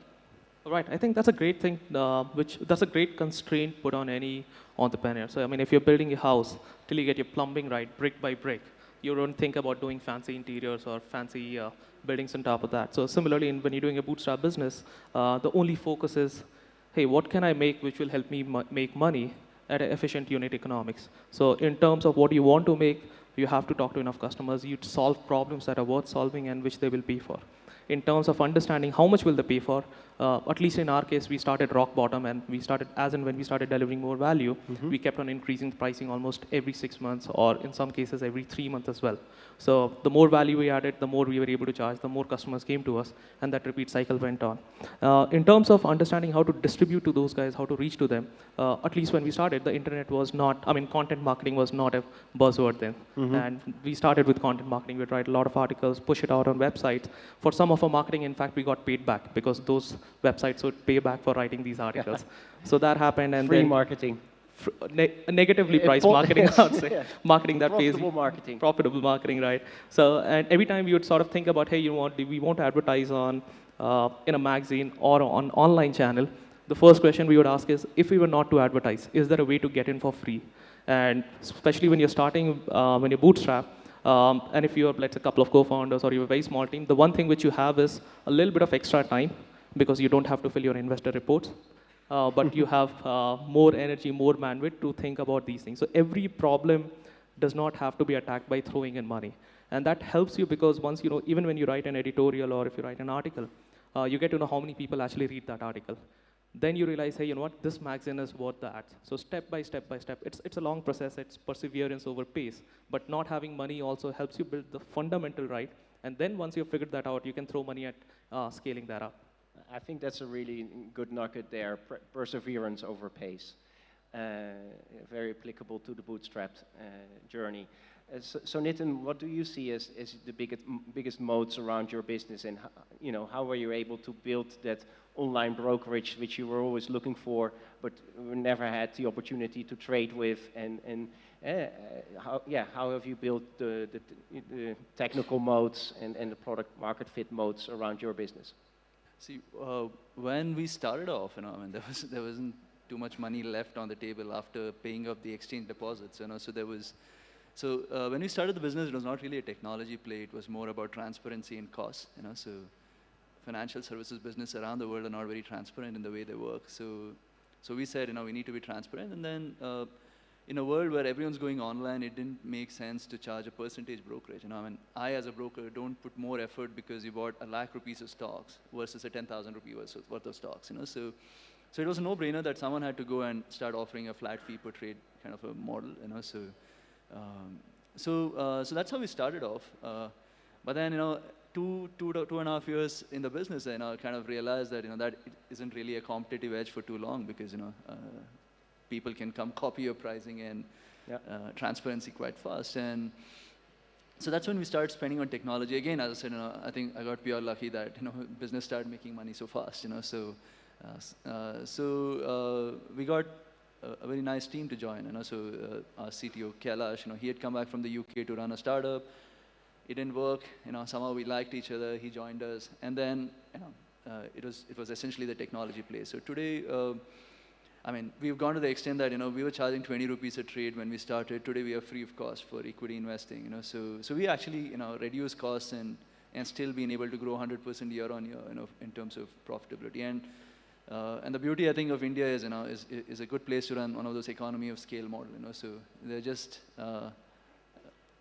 we just got so many people in this country. So yeah, there's a lot of people to be addressed, a lot of potential customers. So maybe you had discussed talent, and you indicated that you were able to kind of pick up a good guy from the UK whose company had gone bust. In the current market environment where capital is a lot more scarce, are you guys as bootstrapped entrepreneurs seeing that it's easier for you to kind of attract talent and retain talent? And do you see some of the top talent which is interviewing with you kind of being attracted to the platform for the fact that you are profitable and it's not kind of executing to the next funding round, and if there's a glitch on growth or if there's a glitch in the markets, it might be shutters down. Are you noticing any of that when you're trying to hire talent and retain talent in the current market? Right. So I'll probably give a city-wise perspective here, class, given that I have the benefit of running offices in Calcutta, Bangalore, and Bombay. So in pockets like Calcutta, because there's not a lot of hype, not a lot of venture funding, I think scenario doesn't change. But what they sort of benchmark is against Bangalore, which is good because they don't just benchmark in terms of, let's say, the CDC, but also the capabilities. So they're constantly upping their capabilities, and if they're delivering value, we up their CDC. Whereas in Bangalore, and I'll narrate a story. So at the start of 2015, we had about 50 people in Bangalore. At the end of 2015, we had 10 left. All the funded companies came, and we are very picky about choosing our people. So our resume to interview rate is about 100 to 1, and from our interview to selection rate is about, typically for an engineer, 50 to 1. So we have to sift through 5,000 resumes odd to get that one guy. And at the fresher level also, it's similar ratios. So and we put a lot of perseverance, hard work to get these guys, train them, spend 6 months to 12 months. And when you have these funded guys who are hungry for growth, they come straight to our guys and they say, hey, you know what, hey, here's 4x. Now, as a bootstrap guy, definitely you can't afford 4x across the board because it will completely sort of kill your lean model. So at those points, you have to make the hard choices of, you know what, my entire product team, even if they go, okay, it will take me another 6 months to rebuild it as a bootstrap guy. But if you screw your unit economics there, you're just setting the wrong culture. But 2011-12, when I moved, 2011 when I came to Bangalore, opened the office here, it was a situation similar to this, so it was a lot easier to hire great people. Yeah. And we are back again in this environment where we are now back going out again and saying, you know what, hey, we are looking for great people. And some of the people who have burned their hands by going to, let's say, super funded and super marketing crazy marketing intensive companies, I wouldn't name the names now, because they've been kicked out in a year. They're saying, you know what, okay, we want a nice stable job, at least for the next 2 years. And you have these guys for 2 years, and you have to sort of get the maximum value. But the only thing probably we're going to try and make this different, make different this time is, after 2 years, what can we do so that a 4x check doesn't make them go away? Got it. Any experience from your side on the talent agenda and whether it's advantageous to be bootstrapped versus VC funded? I mean, I think my industry is a little different, because right from the start I've been told to go get a real job, because so I don't think trading and stocks and etc. is really considered as a full-time thing in India, right? So but then I think with Zerodha as in growing in terms of and getting some press and all of that, and I think more interestingly what's happened in the last 1.5 years is, we are called investment tech companies now, and not really a dalal, so because dalal doesn't really have a nice annotation to it, because brokers are essentially dalals in India, right? So, yeah, but then, now that we are investment tech or a fintech business, so it's become a lot cooler to work in a fintech firm, so I think, yeah, so. And a fintech firm that makes profit. Absolutely, so a fintech firm which makes profits, and also I think, the work atmosphere, I think because we haven't really raised capital in the office is actually quite different to, so we have some people who come from funded companies and they just love the way we work because, so there are no. So in what way is it different? No, I mean, so So there are, there are never meetings, in a sense.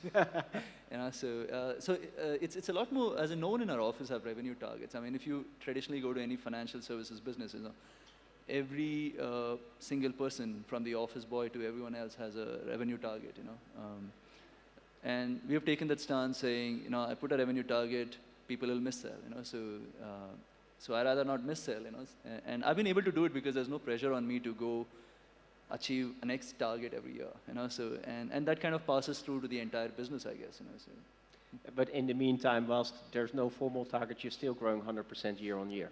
Yeah, I mean, I think money always follows. I don't think, personally, I don't think, putting a money target and saying I'm going to chase it down actually works. Because I've done as a trader. I mean, I've learned. The time I turned profitable as a trader was when I decided to say I'm not going to focus on making X amount of money every month. So I think money always follows. So. Got it. I know that you have a bit of personal views around this, but Pallav, in your entrepreneurial journey, you also have hit on some tougher times, and you related, for instance, to the fact that the big funded companies poached 40 of your people. Any views around, when things are tough in a bootstrap business, if that gives you advantages over being VC funded in trying to turn the business around and build it back up? Right, so there are pros and cons here both, class. I mean, in a VC-funded company, if things are going bad, at least you have another board member or VC, and you can go and say, hey, you know what, at least we're in the same boat, and things did not work out. And you're sort of redistributing some of the negativity to other people, saying, you know what, we're in this boat together. But as a bootstrap guy, the gun is on your head. Every decision you take is yours to have. And typically, there are not a lot of people to go out and talk. And who will understand your problem? But what happens is, okay, the first couple of months are always hard when the team runs away. You have to sort of rebuild it, or when there's a new open source competitor which is giving everything for free, for which you have been charging tens of thousands of dollars. But after the initial, post the initial stage of denial and then acceptance, you come back and saying, you know what, we have had near-death experiences, we have survived all of them. Something kept us going. Customers have bought us. They love us for one reason. Let's get back to that mode and see what next can we do for them. And so with Bootstrap, again, because it's a lean model, everything is always agile. There are lesser processes just the efficient ones, and the team exactly knows what's happening. It's much easier to turn it around, and the volume and the velocity of the experiments, new experiments you can take. Okay, maybe this product isn't working. Let's build something else for this customer. Even if it's a change in market or a change in product, the decisions are internal, and it's very, very fast enough. And what also happens is, because you don't, let's say if you're a funded company and you've raised at X amount of money, to justify that X, you have to attack very large problems. Here in a bootstrap, if one thing stopped working, you don't necessarily have to go back to say, you know what, I want to build bigger than us. You can go back and say, let me start with a smaller problem, a real problem, build it brick by brick, get the plumbing right. If we do things right, we'll again get to that level and much bigger than that. And again, going back to perseverance over pace, it's the flexibility and the luxury of time we have, and there's no gun to our head saying that, hey, you know what, if you don't do this, there's no more round of funding and you're going to shut in 12 months. Yeah. No, that's I think, a great insight. I think maybe also a controversial question, but I think when you guys started to bootstrap, it was maybe not a conscious choice, and maybe there wouldn't have been also VC capital available at the day one for the businesses which you were planning to build. And that was the way business was done in India, I would say 5 years back. It's changed a bit. In some ways, you're also a bit different from a lot of the venture-backed founders, because both of you are not from an IIT or IIM background. Any views from your side onto, does that help you in your journey? And I think it does, I think, inspire a lot of people to see people succeed from different backgrounds. So actually, let me ask you this question, class back, because we only have the benefit of seeing ourselves, given that you are an iBanker and you help a lot of companies. What is your view on IIT IIM versus non-IIT IIM founders and their success rates and overall scenario? Okay. I won't be politically correct on this one. I think ultimately, like Nitin also said, money follows. I would just look at success rates. And definitely there are a whole bunch of success rates around the more traditional IIT, IAM background and venture-backed ones. But a lot of those are still also work in progress. And whilst there's fantastic paper valuations on those businesses, it still remains to be seen what they, in terms of cash returns, are going to deliver, both for the investors, but also keep in mind for the founders. Because as a founder in a venture-backed business, when you get to the finish line, quite often you're diluted down to typically less than 20%, and sometimes even less than 10%. So if you build it that way, you better get a much bigger outcome if you want to have the same outcome for your equity stake. But yeah, if I look at some of the super successful kind of bootstrap businesses from India, whether it's a MediaNet and those two brothers, or whether it's the likes of yourselves, I see a fair number of entrepreneurs out there who, like in the US, say Steve Jobs, have non-standard backgrounds but have built fantastic businesses which are scaling well and have delivered great outcomes. Right, so till last year, and this is heard from a lot of conversations with VCs, there was a premium attached to IIT IM founders and their valuations. Has that changed this year, class? Okay, no, I have not run a single deal where eventually I got to talk about an IIM or IIT premium for the founder. Definitely raised capital for a number of companies which have IIT and IIM founders. A formal premium, I wouldn't say so, but there were definitely a number of funds out there. If you look at their portfolios, probably 70 to 80% of the companies that they backed and the founders that they backed were from those backgrounds. Yeah. So I think another one maybe which is going to be interesting is, whilst maybe at the time that you guys started your businesses there was no venture capital available, or you decided to do it from your own internal funds and then immediately steer towards perseverance over pace, quick profitability, and use that to scale. But further along the journeys, both your companies scaled and came into the what I would say came on the radar screen of some of the venture investors, and you guys still decided to kind of continue to build it without outside capital. Any thoughts around that? So before starting Zerodha, so I used to manage portfolios as well, right? Yeah. So I used to manage people's portfolios. So it just scares me to be accountable for someone else's money. So it just,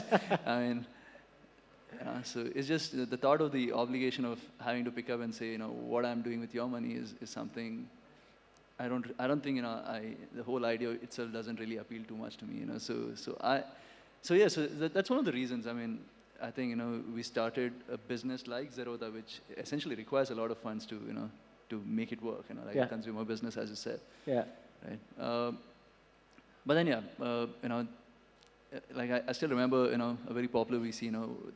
He came to me and I don't know how many of you play poker. He asked me, dude, how does Zerodha feel like a hand? And I said ace queen suited. So so like a good hand, which you're supposed to bet hard. And not let someone with a weaker hand catch up with you. So I somehow consciously said, I'm going to slow play this hand, and it's worked out, and I thank luck for it, I think. So you said, okay, I want to slow play this. I don't want to be put on steroids and milk this hand which I have to the maximum. And also, I think the second thing was, the conscious decision to slow play was because I kind of had a fair idea of what the other hands on the table were, right? So and I knew that. I'm probably at an advantage because, like one of those things that you're saying earlier, this is the only thing I've done in my life, right? If someone were to come and ask me, dude, Nitin, what are you good at? I've done this for 20 years, and I'm building a business around the only thing I've done in my life. So personally, I think that's an edge to have, 10,000 hours plus of experience. Like, absolutely. So no, this is quite an interesting one. What I still found very interesting in your response is that you said, I don't want to have the responsibility of other people's money. Because if you ask me as a banker, what's very different in a bootstrap business versus a venture-backed business is that bootstrap businesses, risk reward, typically you take lesser risk, and then there are some situations where the reward is as big or bigger because you don't dilute. Whereas in venture, it's known fact the world over, 1 in 10 is really one that needs to return the fund. And then there's a couple out of those 10, 3, 4, which might kind of give you 2, 3x's or your money back. And then typically there's 5, 6, which become complete dots. And that's just completely accepted in the industry. Whereas most, I would say, bootstrap founders in India wouldn't want to play those type of odds. So any thoughts on that? So I'll put a couple of thoughts here, class. So one from a founder's perspective. Okay, as a founder, you're typically only running one company at a time, right? As a VC, he has 20, 30 companies in his portfolio. He needs 2 or 3 out of that for his success. As a founder, you have only one shot at your success. Now, leading that to the second part, so when you raise money from VC, so simple maths, if you raise even at 25 million valuation, you raise 5 million, the VC won't let you exit for less than 100 million. So even if 100 million, you will be diluted down. Second thing, the chance of you selling your company for less than 50 million. Again, this is debatable, is 50 million a lifestyle business or a VC business? But for a lot of founders, 50 million is what people call FU money. Enough and more for you to go and build a lot more other businesses. The chance of you getting a 50 million business exit in the first one without raising VC money is 4x higher, statistically proven, compared to you raising a VC money. But that being said, there are some businesses which are not fundamentally bootstrappable. So if you're heading on against Flipkart and you want to do e-commerce, it's going to be very difficult because it involves operations, logistics, a lot of capital investment. But on the other side, if you look at deep tech or let's say technically defensible businesses like what we did, we built data visualization components. It's just a bunch of guys sitting in a room and writing code. So in this case, you can start up, you can build the first date, you can get your first 10 million revenue, and then you have a choice. You know what? If the market is large enough and there's no glass ceiling, you can always go ahead and raise that round to be able to do. But I mean, just to build on top of that, as a first-time founder, if you raise a lot of money too early as well, probably you have not learned how to build the plumbing of the business, right? You'll be spending a lot of money on things, and given that we are a country of technical people, we are always in the build mode, build, build, build. We forget to sell. And that mentality when you're doing a bootstrap business, because if you're just building and not selling, how are you going to pay the check? So you're also forced to sell right from day one. So some of these intrinsic things come into the picture. Yeah, absolutely. I think just also looking at the clock, and we promised to keep this interactive. So I think we have 10 minutes for Q&A from the audience. Can we get a mic there?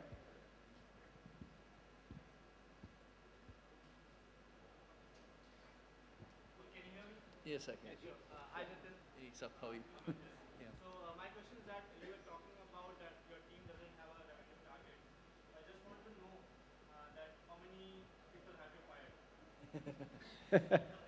Right. That's the first question. Okay. Second question is that next week is your birthday. Which country are you celebrating? Happy birthday, everyone. Thanks. Okay, so 2 questions. What Amit asked, So one was because there is no revenue targets, have we actually fired anyone? So one of those good things that has happened for us as a business is no one has left us. I mean, when I say no one, the attrition rates are less than 5%. The top 150 people who have joined us are still in the business. So we are a team of 450 today. So I'm guessing, we're doing something right in terms of giving a good atmosphere to work in. So when I say there's no revenue target, it doesn't mean that I'm compromising on the effort the guy is putting at work. So because in a business like us, ours, if I put a revenue target to a guy and say he's selling a mutual fund, for example, he's going to end up selling something that's going to earn him the most incentive or most commissions. So not something that we would want to do as a business. So we've fired close to 20 people till now. And but you have 500 people, so that's not a whole lot. It's not a whole lot, So and Koh Samui. So he asked, where am I celebrating my birthday next week? So it's in Koh Samui. So.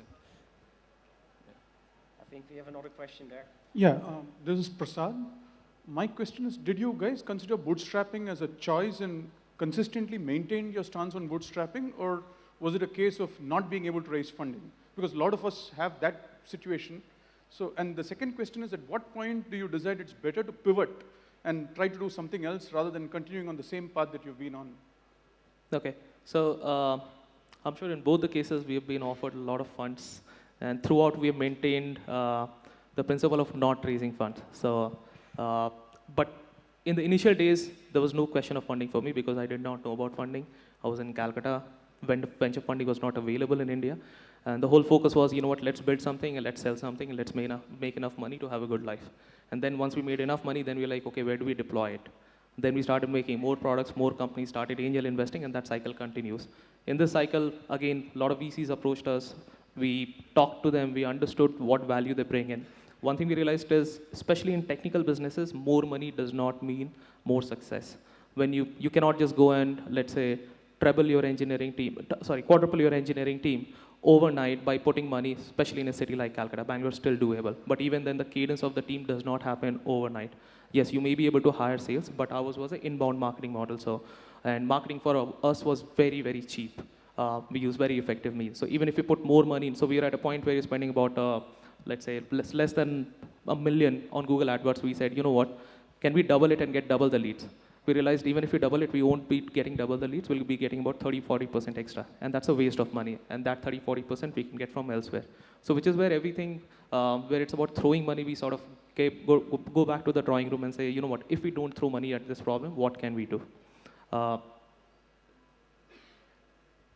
And for me, there was no question of pivoting because this was my all-in trade, So I was in the middle of the ocean, so so it was either swim or drown, So.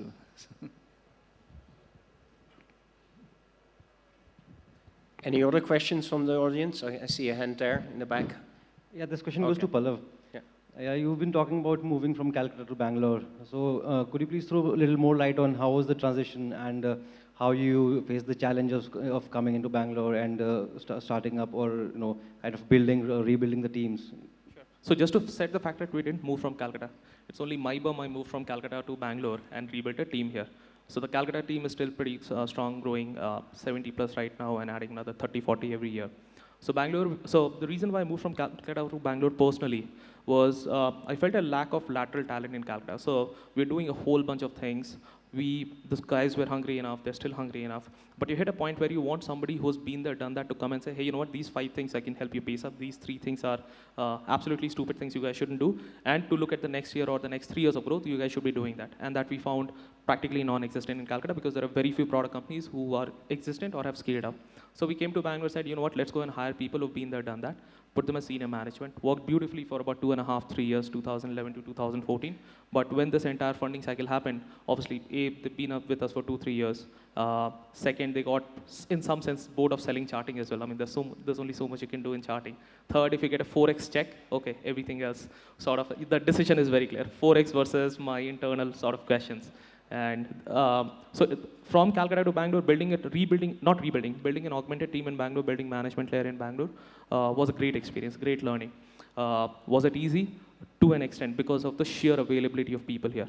But is retention a problem here? Absolutely yes. So now we look at it as a 3-year cycle. Like if we start hiring and building a Bangalore team, once the next funding cycle comes, because these guys have been with us for 3, 4, 5 years, or let's say whatever that quantum of time is, again, we'll go through that.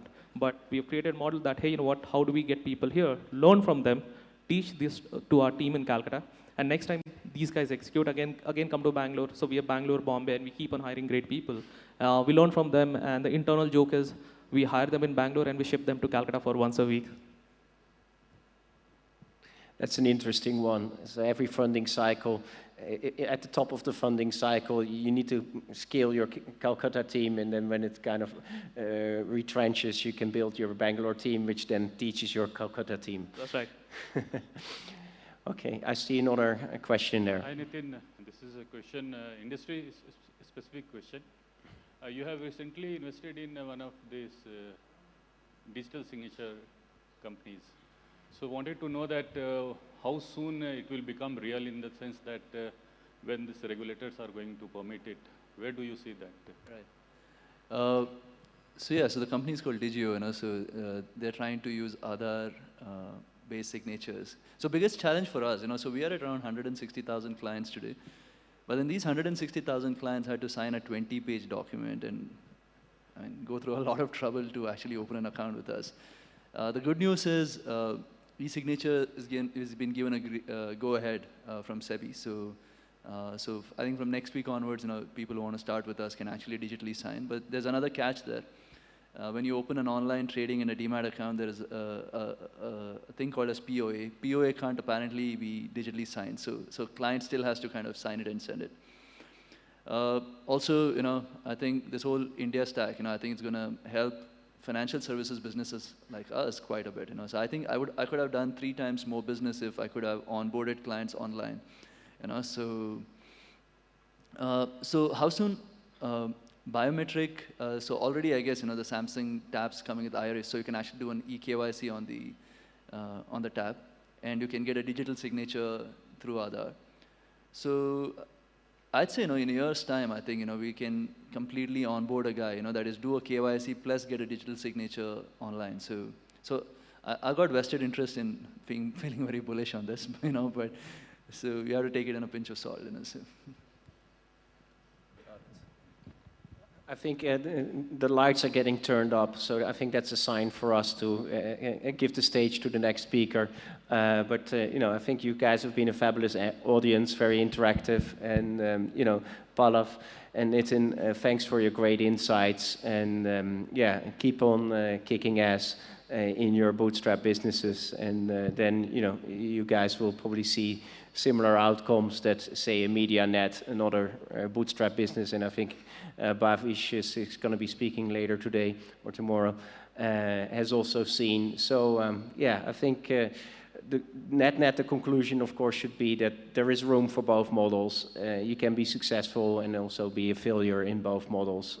But yeah, definitely in a market like the current market where capital is scarce, you're in a cushy position if you're bootstrapped and have the ability to kind of control your own destiny. Thanks everyone. Thanks, guys.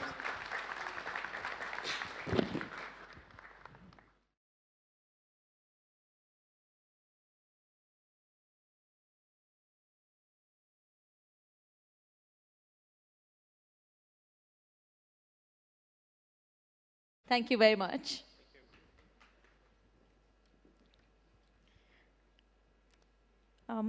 Great. We're going to do a quick thing while we have a little time to take these chairs off. I know most of us would like to meet new people here at an event like this. So I'm going to do this right here. What I'm going to ask you to do is turn to the person sitting right behind you and exchange cards with them. Okay, you get like 30 seconds to introduce yourself and exchange cards with them.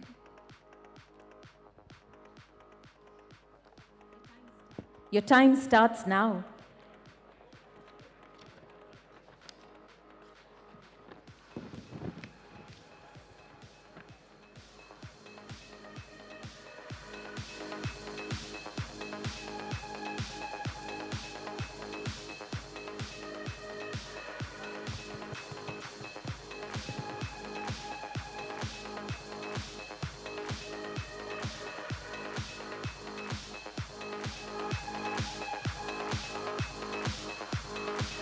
In the meantime, do remember you can also tweet with hashtag TSparks. Also tag us at YourStoryCo and you can win surprising gifts. The hashtag is TSparks and tag us at YourStoryCo. Awesome. Perfect music for what's coming up next. We have some exciting product launches and unveiling happening here. Scott Belsky actually said it's not about the ideas. In fact, it's not only about the ideas. It's about making those ideas happen. And let's look at some fantastic ideas and meet the people who've made it happen right now. Let's go on to our first product launch. This is a startup that's set to drive a new movement in electric mobility. They're going to unveil India's fastest electric motorcycle right here on the stage of TechSparks 2016. We have on stage the founder of Talk, Kapil Shelke. Kapil, welcome on stage.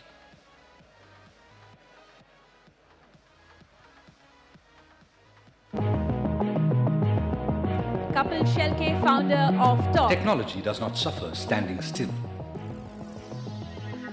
It has no interest in conforming or recognition of established norms.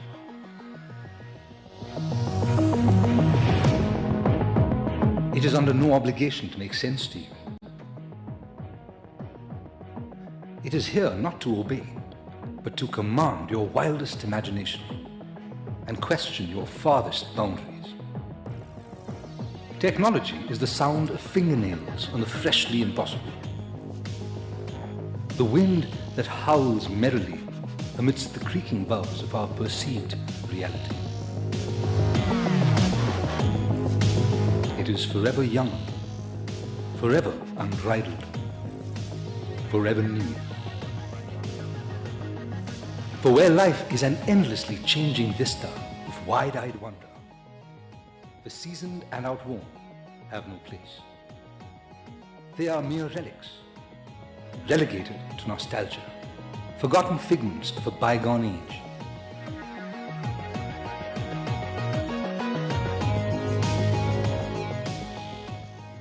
The future is here, with racing boots on. Keep up or get left behind.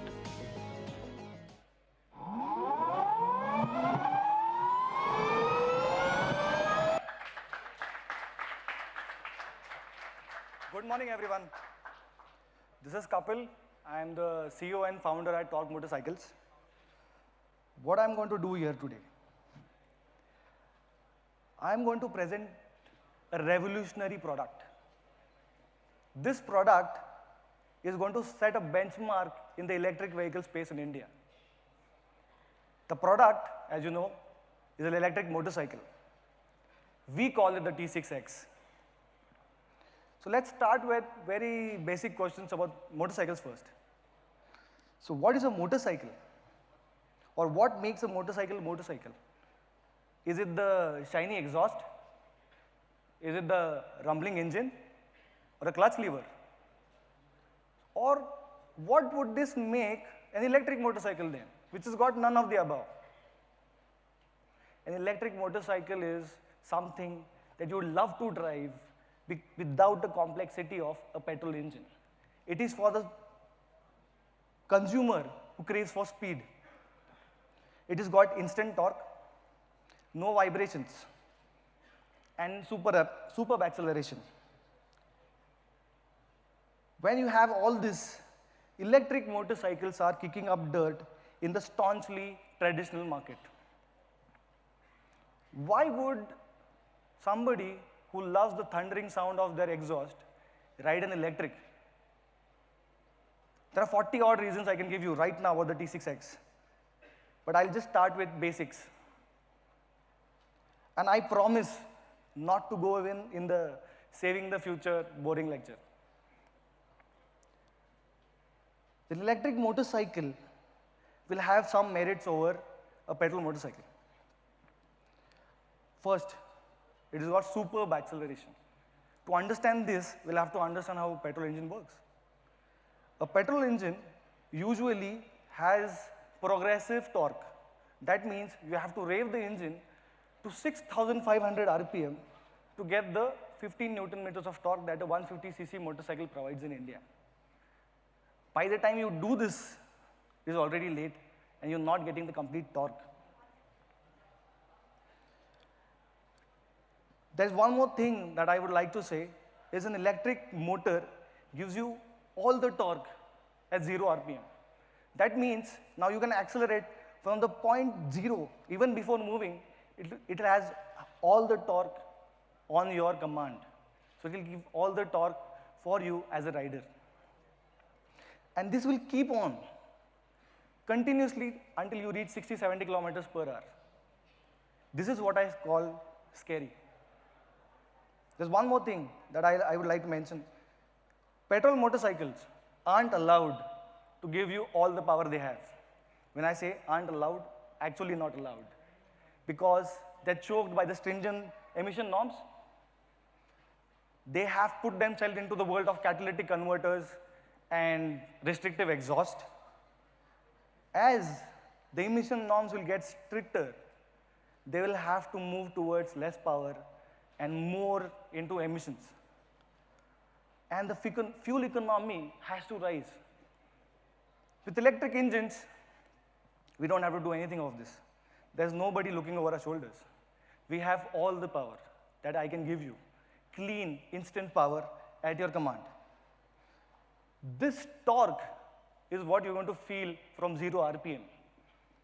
All this power for you right now, rare, on the motorcycle. Now I have broached the topic of fuel economy. I have to tell you that this is super efficient. But to understand it is super efficient, you'll have to understand what a petrol motorcycle does, or a petrol engine does.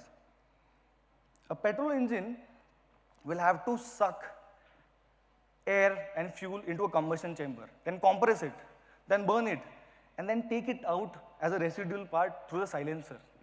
By the time it does that all this, it is only 20% efficient.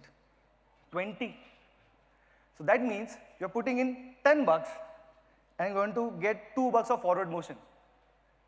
And that has been the complete case for the last 100 years. Yeah, there's been an improvement. There were steam engines and there are petrol engines.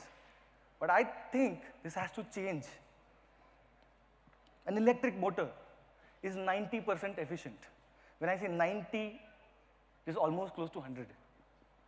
So you put in 10 bucks of fuel or electricity, it will give you 9 forward motion.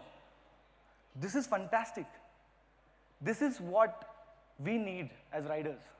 This is what will kick up, I don't know, what I say to petrol motorcycles.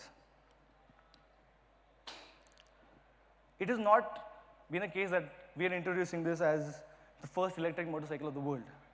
There have been companies who've been doing this for long. Tesla, Zero motorcycles have shown us the way of what electric motorcycle can do, or electric vehicles can do, and with style. There are one more case I would like to share is, it is not just the product. Electric vehicles have been racing. They have been racing at circuit, which are the most difficult circuits in the world. One case, an electric motorcycle blew up the competition by 10 seconds. When I say racing, racing means for 1 second it is 1 year. So you see 10 seconds, you imagine. We at Torque have been also racing. We've been to the TTX GP Isle of Man. Isle of Man is the mecca for motorcycle racers. It is the most prestigious and the toughest track in the world. We went there in 2009. In our first outing, we stood third. In the second outing, we stood first at the TTX GP Championship. This is that way race-winning technology I've packed into the T6X. There's something, there are always questions. People like to ask, what will it take to, or does an electric vehicle move fast? Does an electric motor have pickup? Or does it have power? I would like to start with pickup. One more thing, pickup will come from torque, not BHP. An electric motorcycle can give you whooping 27 Newton-meter of torque from 0 to 100 and keep it there. Next thing is speed. When I say 100 kilometers per hour, this is India's fastest electric motorcycle to date. When I say, I know what you're thinking. 100 will actually give 100? It will die at 85. It will start screaming at 90. But no, when we say 100, it is a cruising speed of 100 kilometers per hour. This motorcycle is going to be scary fast. This is what I like. It is going to be insane. There's one more thing. Top speed, okay? Now, there are certain factors on this motorcycle that we've built for just this motorcycle. So, a lot of people usually ask us, how long this will go? It will do 100 kilometers on a single charge. And it will take only an hour to charge that. So once you've charged in a day, you do not need to charge it again. I will give you your own personal fuel station at your place. The T6X has got a TFT touchscreen. It is inbuilt on this motorcycle. This motorcycle will have an integrated GPS display, Bluetooth, which will connect to your phone and tell you what the motorcycle is doing, and every other information on this motorcycle. Charge status, how long it will go, what was your ride, how is your ride tomorrow, climate, lots. And that's not just all we have given. It has got cloud connectivity. Maintenance is a very big issue when you're comparing a petrol and electric. An electric motorcycle does not need maintenance, zero. You don't have to worry about valve change, oil change, all this stuff. You don't have to. Electric motorcycle, this motorcycle is going to be connected to a cloud. And what we're going to do is, we're going to gather all the data from this motorcycle. My engineers are going to call you up and say, I think this is not working fine, we should come and check your motorcycle. They even might visit you on a Sunday. But we are going to come to you. When we started building this motorcycle, connectivity was a big issue. We wanted to build connectivity grounds up. But there are certain factors of the motorcycle, we wanted to keep it in that way. This motorcycle has a frame inspired from our racing heritage. It has got a trellis frame, which is light in structure and sturdy. It has got a powerhouse motor, which is just 6 kilowatts for 6 kilos. It will propel you to 100 kilometers per hour. This also has dual compound tires. Nobody's thought about it. We said we have to work on this. It will have harder tire compound in the middle. That will give you longer range, softer at the sides, so you can lean this beauty in the corners and feel planted. We want to give you a motorcycle that flies. I've talked enough. I have to show you the beauty. Let's bring it on. Look, look.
Guys, here's the beauty.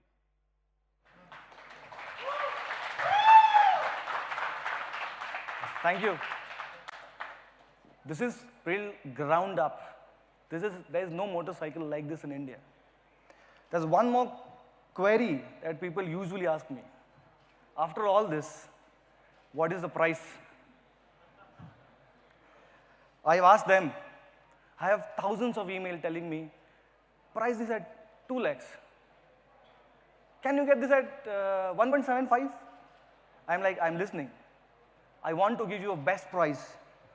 So we are going to launch this, unveil this at a promotional price of 1,24,999.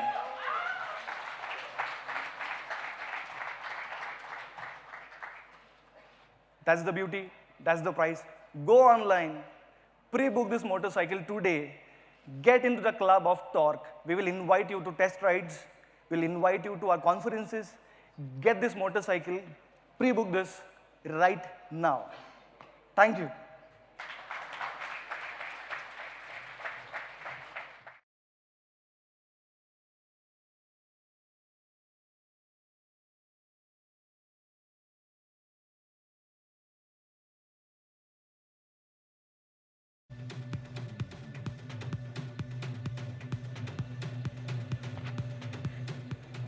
Woo, that's a bike that flies.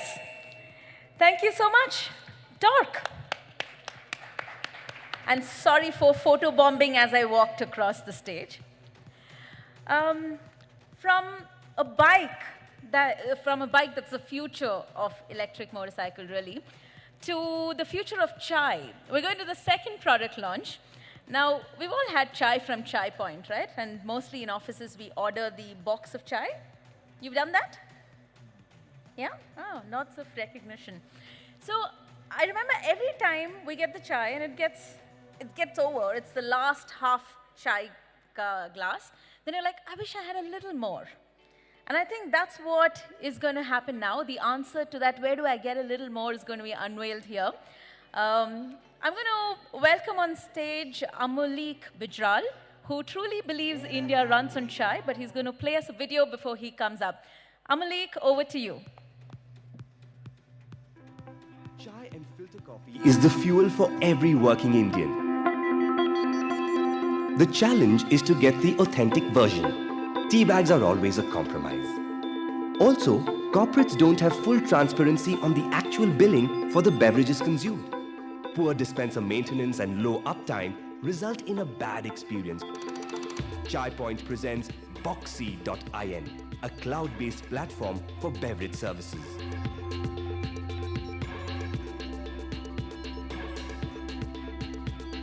Fresh brewing, fresh milk to give you the perfect beverage experience at your workplace.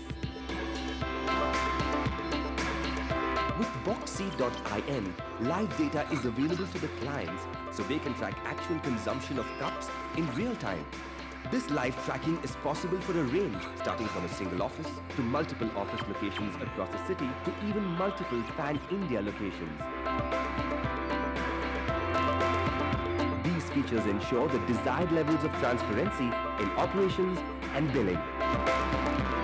All Boxy dispensers are IoT enabled, so whenever there is a maintenance need, the Chai Point Command Center gets an immediate alert signal specifying the failing part, and the issue is resolved within 24 hours.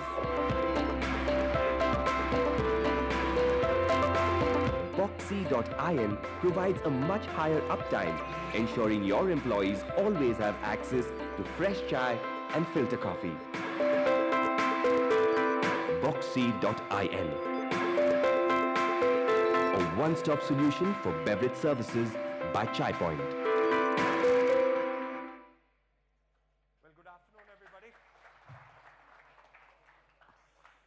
Good afternoon, everybody. Just to kind of give you the context, what's a chai company doing on stage, talking about hardware and software. So our purpose, right? Our purpose is about delivering a great glass of chai and hopefully inspiring a whole set of people. Our focus is on the ritual of chai, primarily the white-collar working Indian. Now, as we went about executing around this focus, we realized that for us to be truly making an impact around a great glass of chai being available in a convenient fashion to everybody, we have to solve fundamentally the accessibility and convenience issue.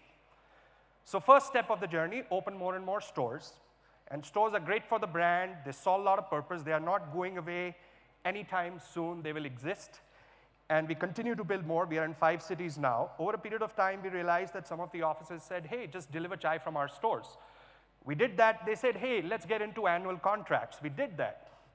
Over a period of time, we also innovated by introducing in India for the first time a heat-retaining use and throw flask, which could retain heat for about an hour, and people started ordering chai from the app. And then we realized that if we really have to be available at a walking distance from for every white-collar working Indian, we need to have a solution which is 100% automatic. We need to have a solution which is 100% authentic. Our whole business model is predicated on the quality of chai. We move away from that. We suffer. We know that very, very well. So a machine, a dispenser, which will take fresh leaves and give a great cup of chai. But as we started doing that, we realized that a company which has 50 dispensers, scale that out to 5 cities, 250, number going up much bigger. The largest company in India has more than 40,000 dispensers spread over India. So if we have to manage that, we really have to fundamentally start thinking of the business in a different way. That's where Boxy.in comes in. So to give you a sense,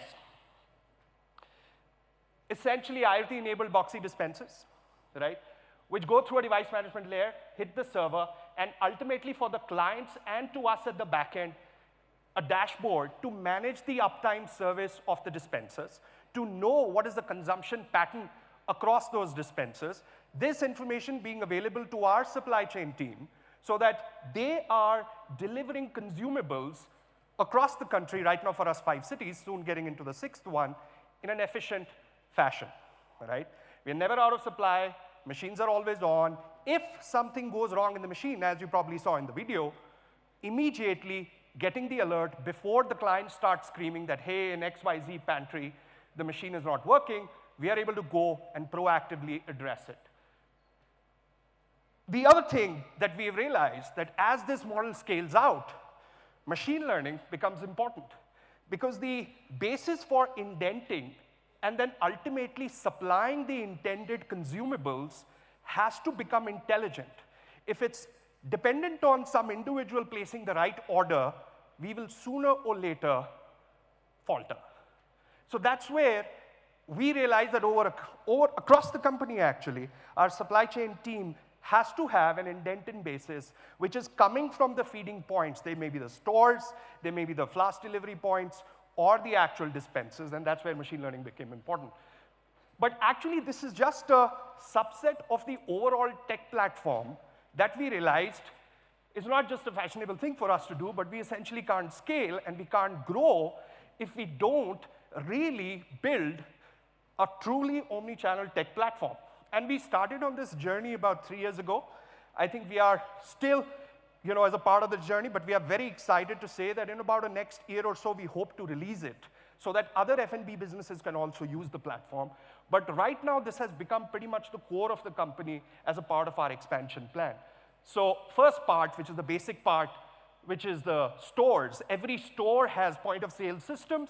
All of these point-of-sale systems throw data about their consumption and various things back to the POS engine, which again is being made intelligent by machine learning so that we are able to deliver supplies to all the stores in a more and more intelligent fashion, right? We are getting into malls soon, very different consumption pattern. We've been there in tech parks, very different consumption pattern. Delhi, food consumption way higher. Unless and until the indenting basis is intelligent, we won't be able to really scale the business. Similarly, the same functionality going on to the supply engine side, again assisted by machine learning. And then finally, of course, delivery, a pattern which is very, very chaotic, a pattern which is, it's very difficult to pinpoint on a pattern around delivery. Depending upon the city, the time of the day, the time of the year, seasonality, a lot of things come into play here. The kind of promotions that are being done, by the aggregators or us, all of this changing the way consumers are demanding products and hence our ability to deliver the products back to the feeding points, right? And of course, from the delivery engine, going on to the config, the central config, which is managing all of these aspects of the business from our central command center where we are able to make sure that the common backbone for the company, which is essentially supply chain and IT, is geared towards assisting all 3 parts of the businesses. Thank you so much. Thank you. It's a pleasure.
platform for founders, supporting around 1.5 million plus founders on our platform.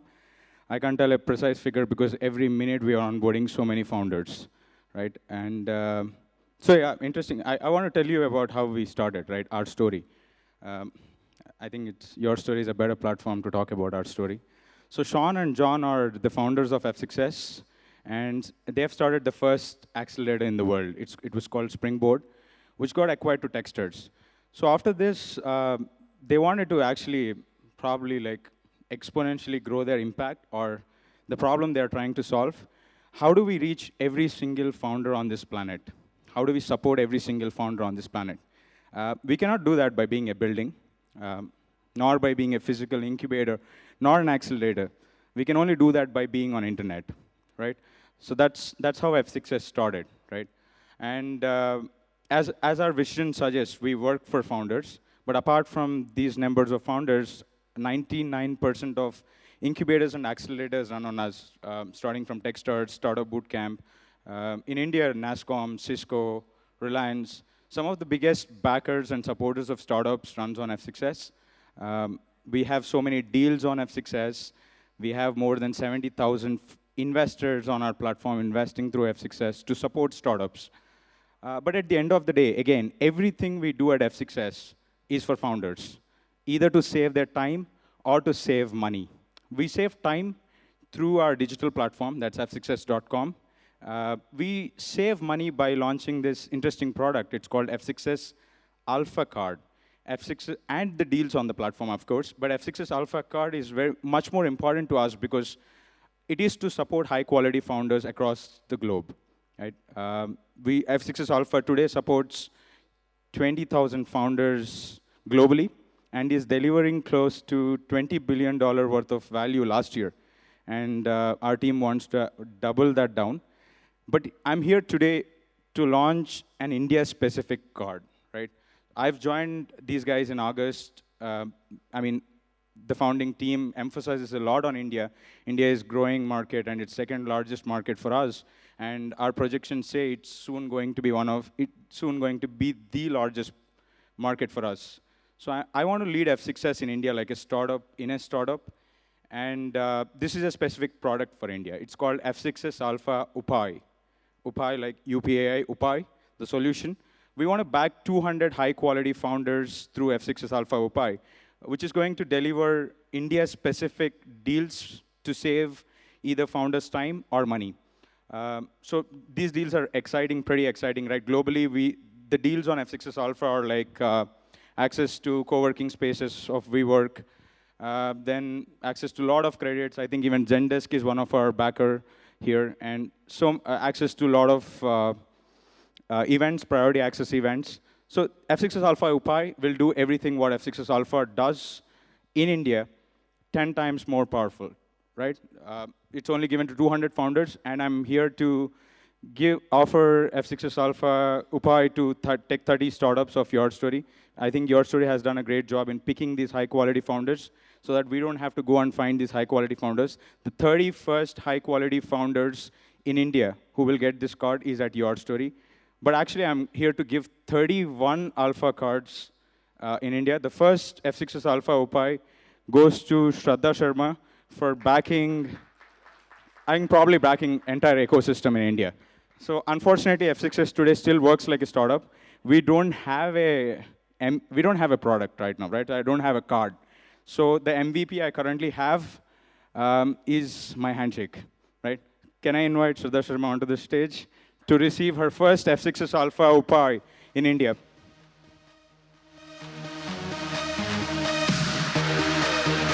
Thank you very much for backing India.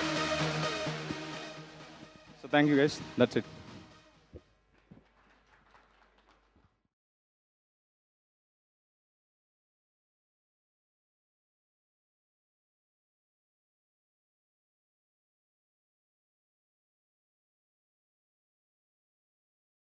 Ladies and gentlemen, put your hands together for Santosh and Alpha Cards. This is really exciting because we are seeing how things are progressing so quickly right here on the stage. And we're now going to launch something very, very exciting.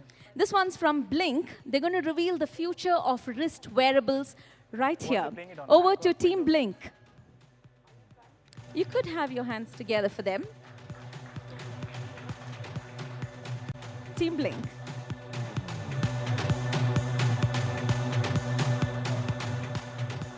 Good afternoon, everyone. Thank you so much for being here. It means a lot to us. It's a big day for us at Whitworks, and we are really excited to show you what we have built. But first things first, 10 months back, when we started working on Blink, we had a couple of things in mind. One, we wanted to build something that was absolutely impeccable and flawless, something that could become a part and parcel of your everyday lives. At the same time, we wanted to push the boundaries of technological innovation, not just in this country, but by global benchmarks. With the launch of Blink today, we'll be taking a giant leap forward in that direction. And I just cannot wait to get to the part. But before that, let's look at it this way. A watch, essentially, can you have the slides playing, please?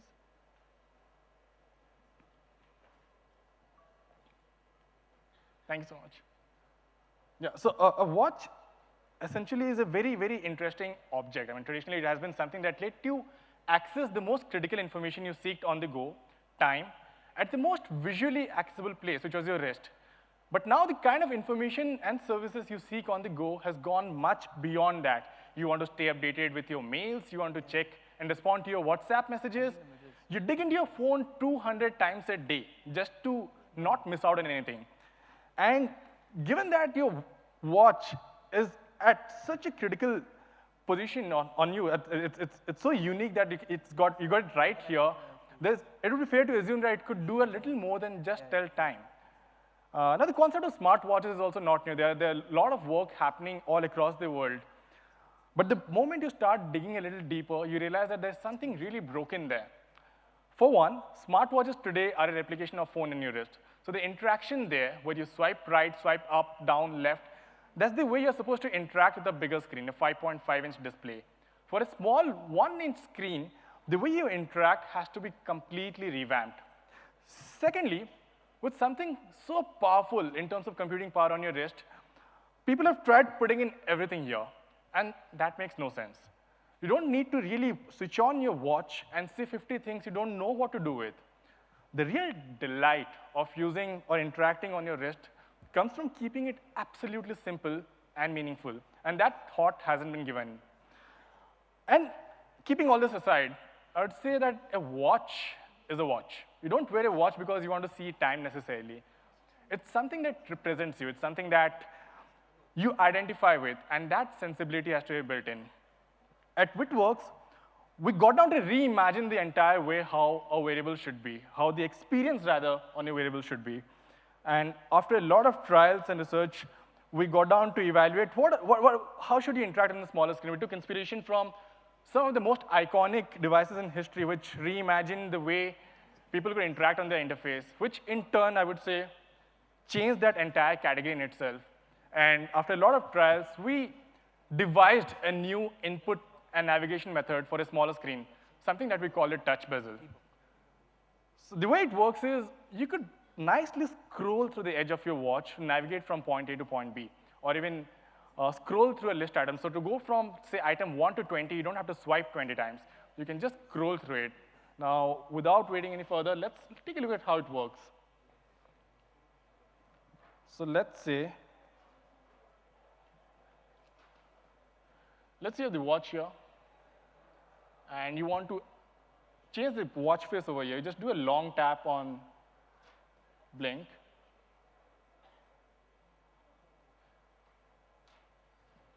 And you get into the selection mode.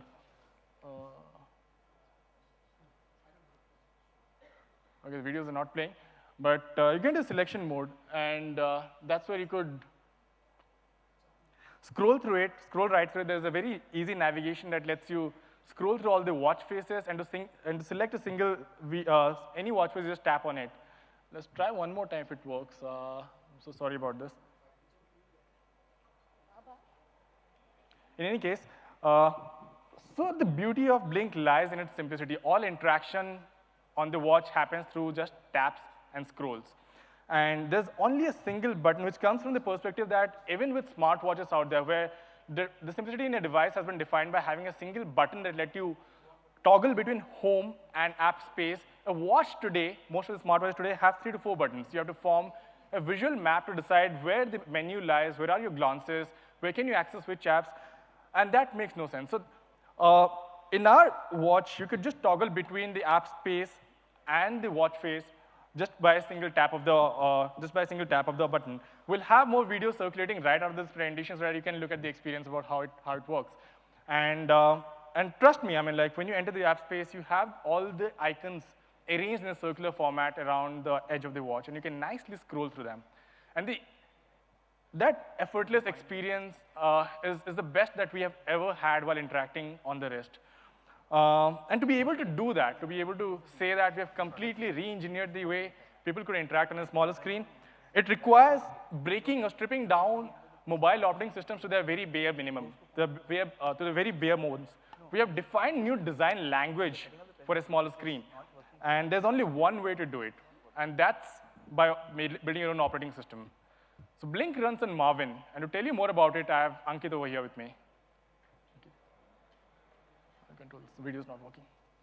Okay, so we don't have the video here, so we need to kindle our imagination a little bit. Marvin OS is unique. It's built on top of Android, but we have re-engineered every single interaction on Marvin so that it's optimized for a wrist wearable. It's a platform. It's really powerful. It can run native and third-party applications. We are going to open it out to developers.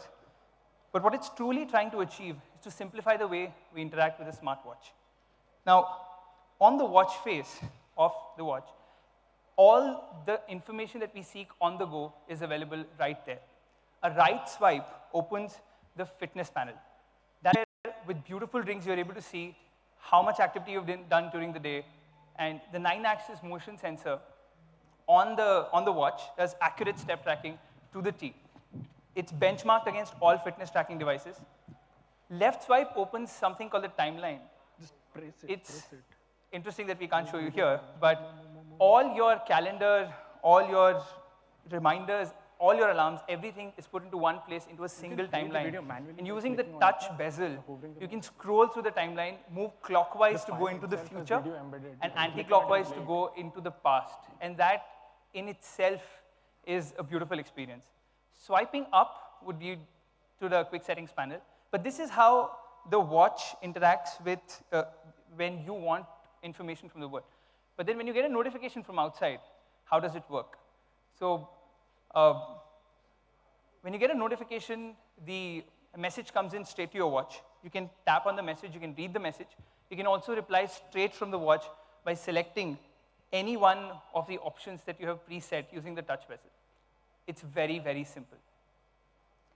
Now, despite all of this, we realized that we were trying to solve the problem using user interface. And touch bezel was a beautiful one at that. But we wanted to change this as well. We wanted to take it one step further and see if we could do it without any UI. And that's where voice came in. We have built a voice technology for Marvin OS that's unlike any other voice tech on any other operating system. This is how it works. Now, when you speak to Marvin, it does not try to respond back as a human being. What it in turn does is it understands what you're saying, converts that into intents, and sends it to the most appropriate application that can do that job for you, because it's the best at doing that, and end up finishing the task there itself by sending all the inputs that you've spoken about to the screen. Now, I'll give you an example. So I double tap on this watch face. It yields the voice.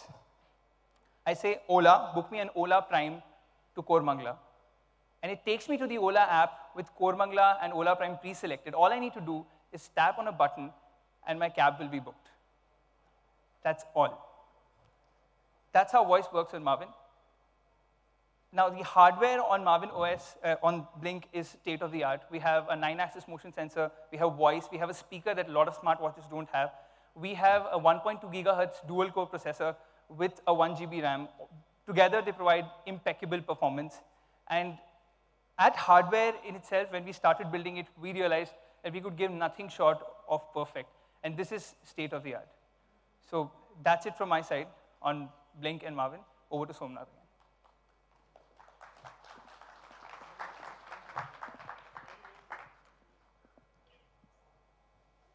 very quick thing. So our videos are not working for some reason. And what do you do then? So we'll send you out the entire videos to all the attendees, to everyone who's watching this right now from wherever you are. We'll fix this and we'll send it to you. Having said that, this was entirely designed in a very interactive way. Now that it's not happening and we are really talking, let's talk.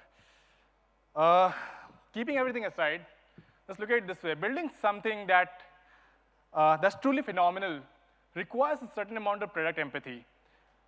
And the kind of effort that has gone into every single bit and element of making Blink a reality is just phenomenal. And you just have to see it to know it. It won't work. It won't work. You just have to see it to know it. Where's the sound?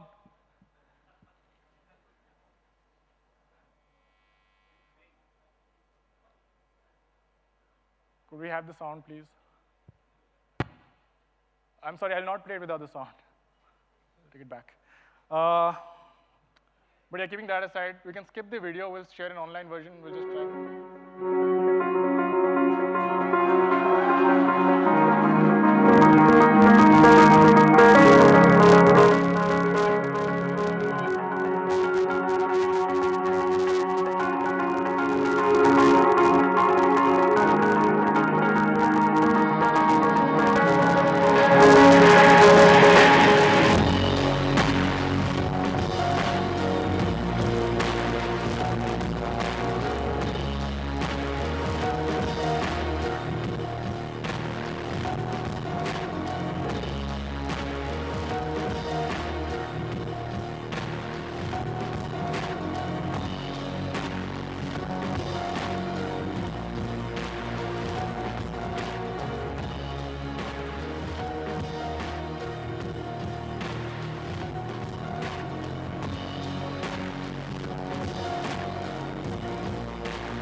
So we would really love to show you the entire UX because that's where the entire magic lies, but you'll find it. So this is how Blink works, and Blink has been crafted from a single block of very high quality 316L stainless steel. We have pushed the boundaries of engineering and watchmaking, and I wouldn't be mistaken if I say in the very process of steel machining to be able to achieve Blink in this mechanical design. The connectors that go into those lugs, which have very nicely been carved to ensure that all the connectors stay there and we have a completely circular display. I'm really proud of the way the team has achieved this. Taking it a step further, the top glass is Gorilla Glass 3. It's got a 0.5 mm curve. You will never notice it. In fact, it took us 4 months just to be able to get that design right. But the depth that you get when you look at the screen, when you look at the watch face, the classic watch feel and the feel that you have while you scroll your fingers around it, that's what makes it absolutely worth it. Taking it a step further, we have worked with local watchmakers and craftsmen who have had experience of over decades of working with HMT and Titan to be able to build this to you. And the only thing common between us being the passion to build something that's absolutely functional, beautiful, and might I say timeless. So we have a few pictures. I would be able to show them. So this is how it looks. These are all real pictures taken in streets of Bangalore with different variants of Blink. This is a steel variant. This one's my personal favorite. Blink goes out in 3 variants. It's Sport, Classic, and Steel. So Sport one has really high quality silicone band for those who are more into fitness. The leather is custom crafted to have the fitment into a lug. It's the most premium leather that goes out to the top European brands. The Steel gives it a more pro and a more vintage look to it. And all of them are out there right now with a few set of people. They're all developers, they're creators, artists, musicians, and might I say stand-up comedians who are wearing it, and the response we have been receiving from them is overwhelming. We start shipping sometime towards mid of November for all of you guys, and we're in talks with Amazon to do that. It comes in black as well, so there's 6 variants that will go out. But the real question, how much should it cost? I mean, what's the price for it? And very quickly wrapping it up, to get a fair perspective, let's look at how the segment is split right now. So we have the Apple Watch, which runs on watchOS, priced around 33K onwards. We have the Samsung Gear, which is 24K onwards. We have the Moto 360 second generation, which is 37K onwards. The first generation itself is for 17K on Amazon right now. So given that we have top-of-the-line specs, we've got a 1.2 gigahertz processor that's almost twice that of most of the watches out there. We've got a completely reimagined experience. We've got the sensibility of watch craftsmanship built in. And to put a fair value rate, we kind of got down to think what should be a reasonable number. And we realized that let's not put a value to the watch. Let's not define the value of the watch by the price of it. So Blink goes out for $12,999.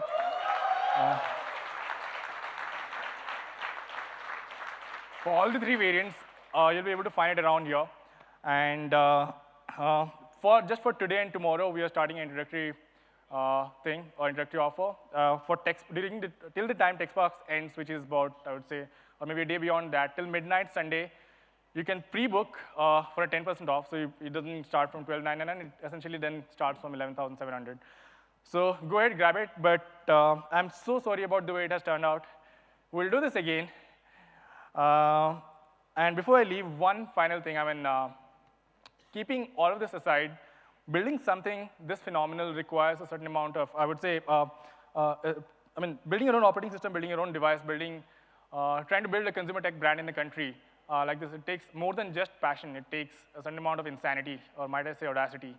And I don't think there's any other team or any other organization that could have made this possible. So thank you guys, and we'll come back. There'll be a better version of it coming out to you guys very soon. Thank you so much.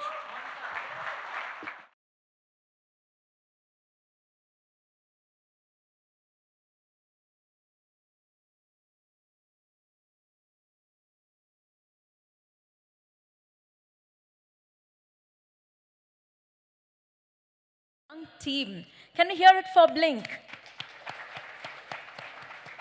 Isn't it awesome? The products that were unveiled here, we've been talking about Make in India. So these are products made in India. What do entrepreneurs really need? A lot of support, a lot of encouragement. So let's go out there and give more of that. That's what we can do. Pre-book your Torque, pre-book Blink, if you like it. Support Boxy, support Alpha Cards. And of course, a huge round of applause for the 4 teams that were up here today unveiling their products. Also, don't forget that as they're pushing boundaries, we're also doing a lot of things as a part of TechSparks. Please tweet about it. Use hashtag TSparks. Tag us as well at YourStoryCo. And you may even walk away with prizes. Are you ready for another talk? A very exciting talk. Yes? Because I'm seeing a lot of people settling into the chairs, and I'm wondering what's going on. Do you need a quick, 30% more oxygen to your brain? Yeah? So all you need to do is stand up and sit down. That's it. Just standing up sends 30% extra oxygen to your brain.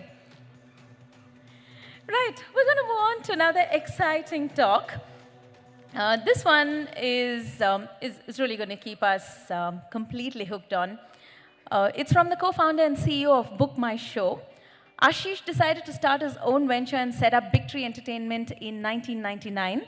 He's the, like I said, Ashish Hemrajani is the founder and CEO of Big Tree Entertainment. And his clear focus was providing cutting-edge digital solutions to the entertainment industry. And of course, he has been a pioneer in bringing the concept of online ticketing to India. Put your hands together for Ashish Hemrajani.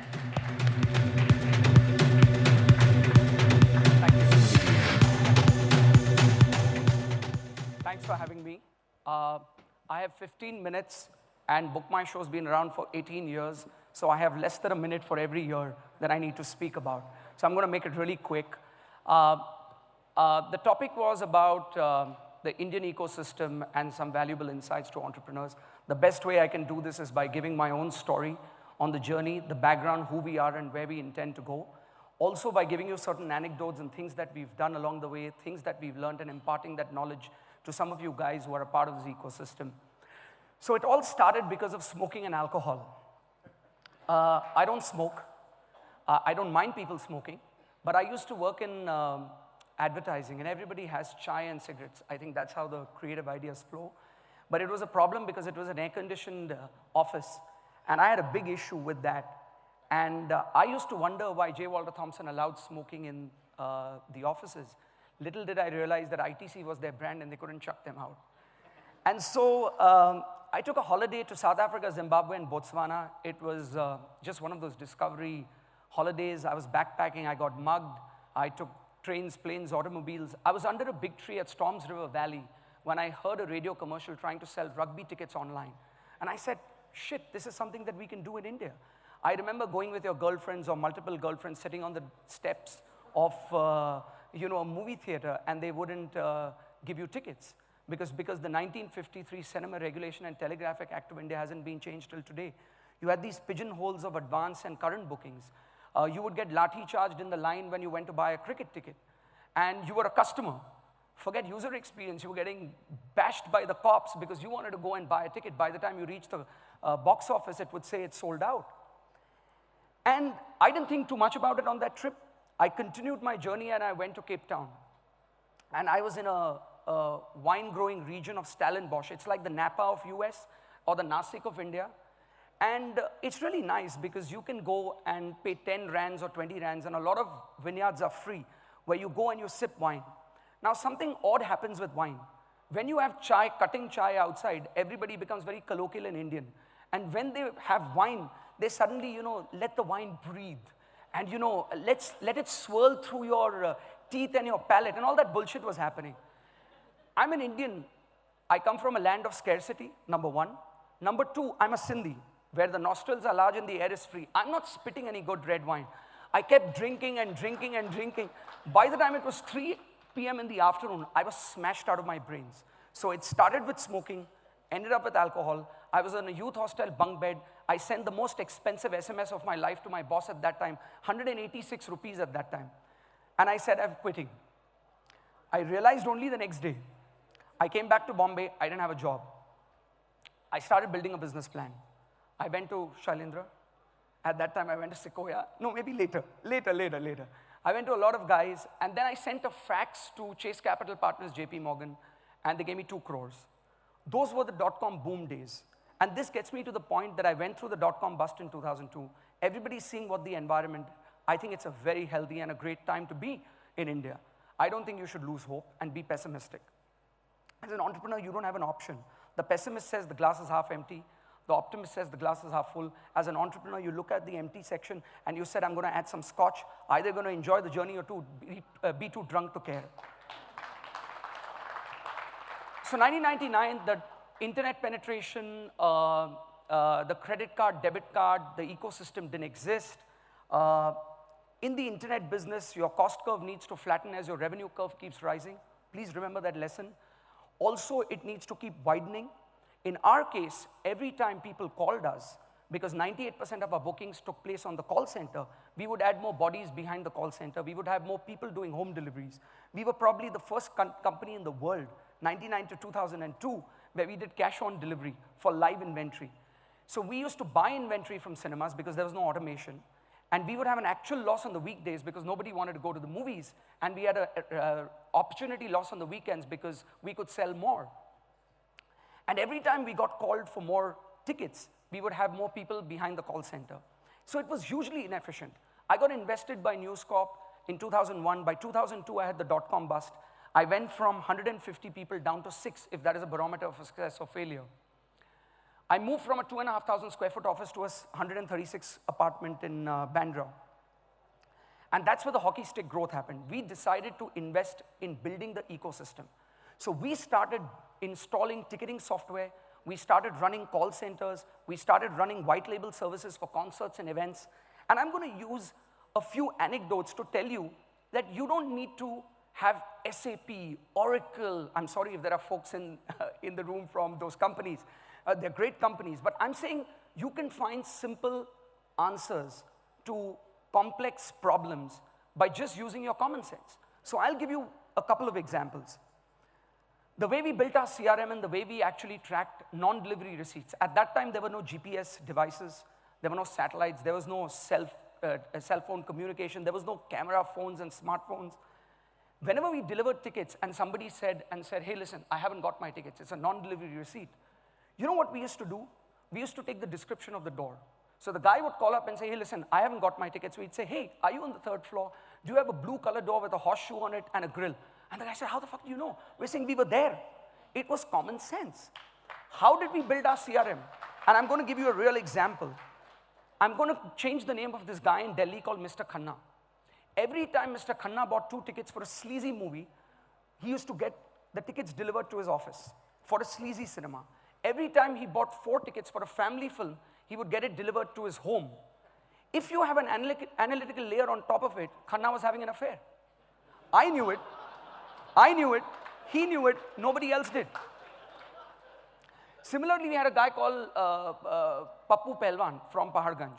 I love Delhi bashing. Sorry, Delhiites, but from Bombay, you usually take a little dig. I had this guy from Delhi called Pappu Pelwan. Every 4th transaction, he would snatch the tickets and bang the door on us. And so we started whitelisting and blacklisting customers. That's how we built our CRM. 2007, the market turned again. I did a slum sale, I negotiated a deal and went and bought back the company from News Corp. I owned 100% of the company at that time. In 2007, we got reinvested and then we haven't looked back. Let me tell you where we stand today. And this is something that you won't hear in newspapers from us because we're very PR shy and media shy. We don't actually talk about all of this. BookMyShow has 1,500 employees. We are in 370 cities and towns. We're in 4 geographies, 4 countries right now. We're probably one of the top 3 e-commerce brands in the country by volume. We sell 12 to 15 million tickets a month. We have 100 million visits. We have 3 billion page views. And we did 2,500 crores of GMV last year. And we're going to do 5,000 crores this year. Those are the metrics. But those are the metrics that you will not hear about us. What are the metrics that we value today? When you go to a rock concert, by the way, I'm the guy who can get you the Coldplay tickets in Bombay on November 19th, so be nice to me. So anyways, when you run an event like a Coldplay concert and you have 105,000 people, you have turnstiles, you have satellite, you dig trenches, you put optic fiber, you have people scanning your devices, etc., etc. The guy that runs the entire warehousing of this inventory that goes up and down used to be an office boy at BookMyShow. My customer agent, my customer services head, used to be a call center agent, became a team leader, became a supervisor, today leads a team of 270 people. And our NPS is one of the highest. It's how you value the people that work around you is extremely important. How frugal you are in running your business. My alternate light bulbs are off. All my ACs are on 24. We still use pins, paper, envelopes, even today. This is how you run a business. The metric of land grab, market opportunity, market size,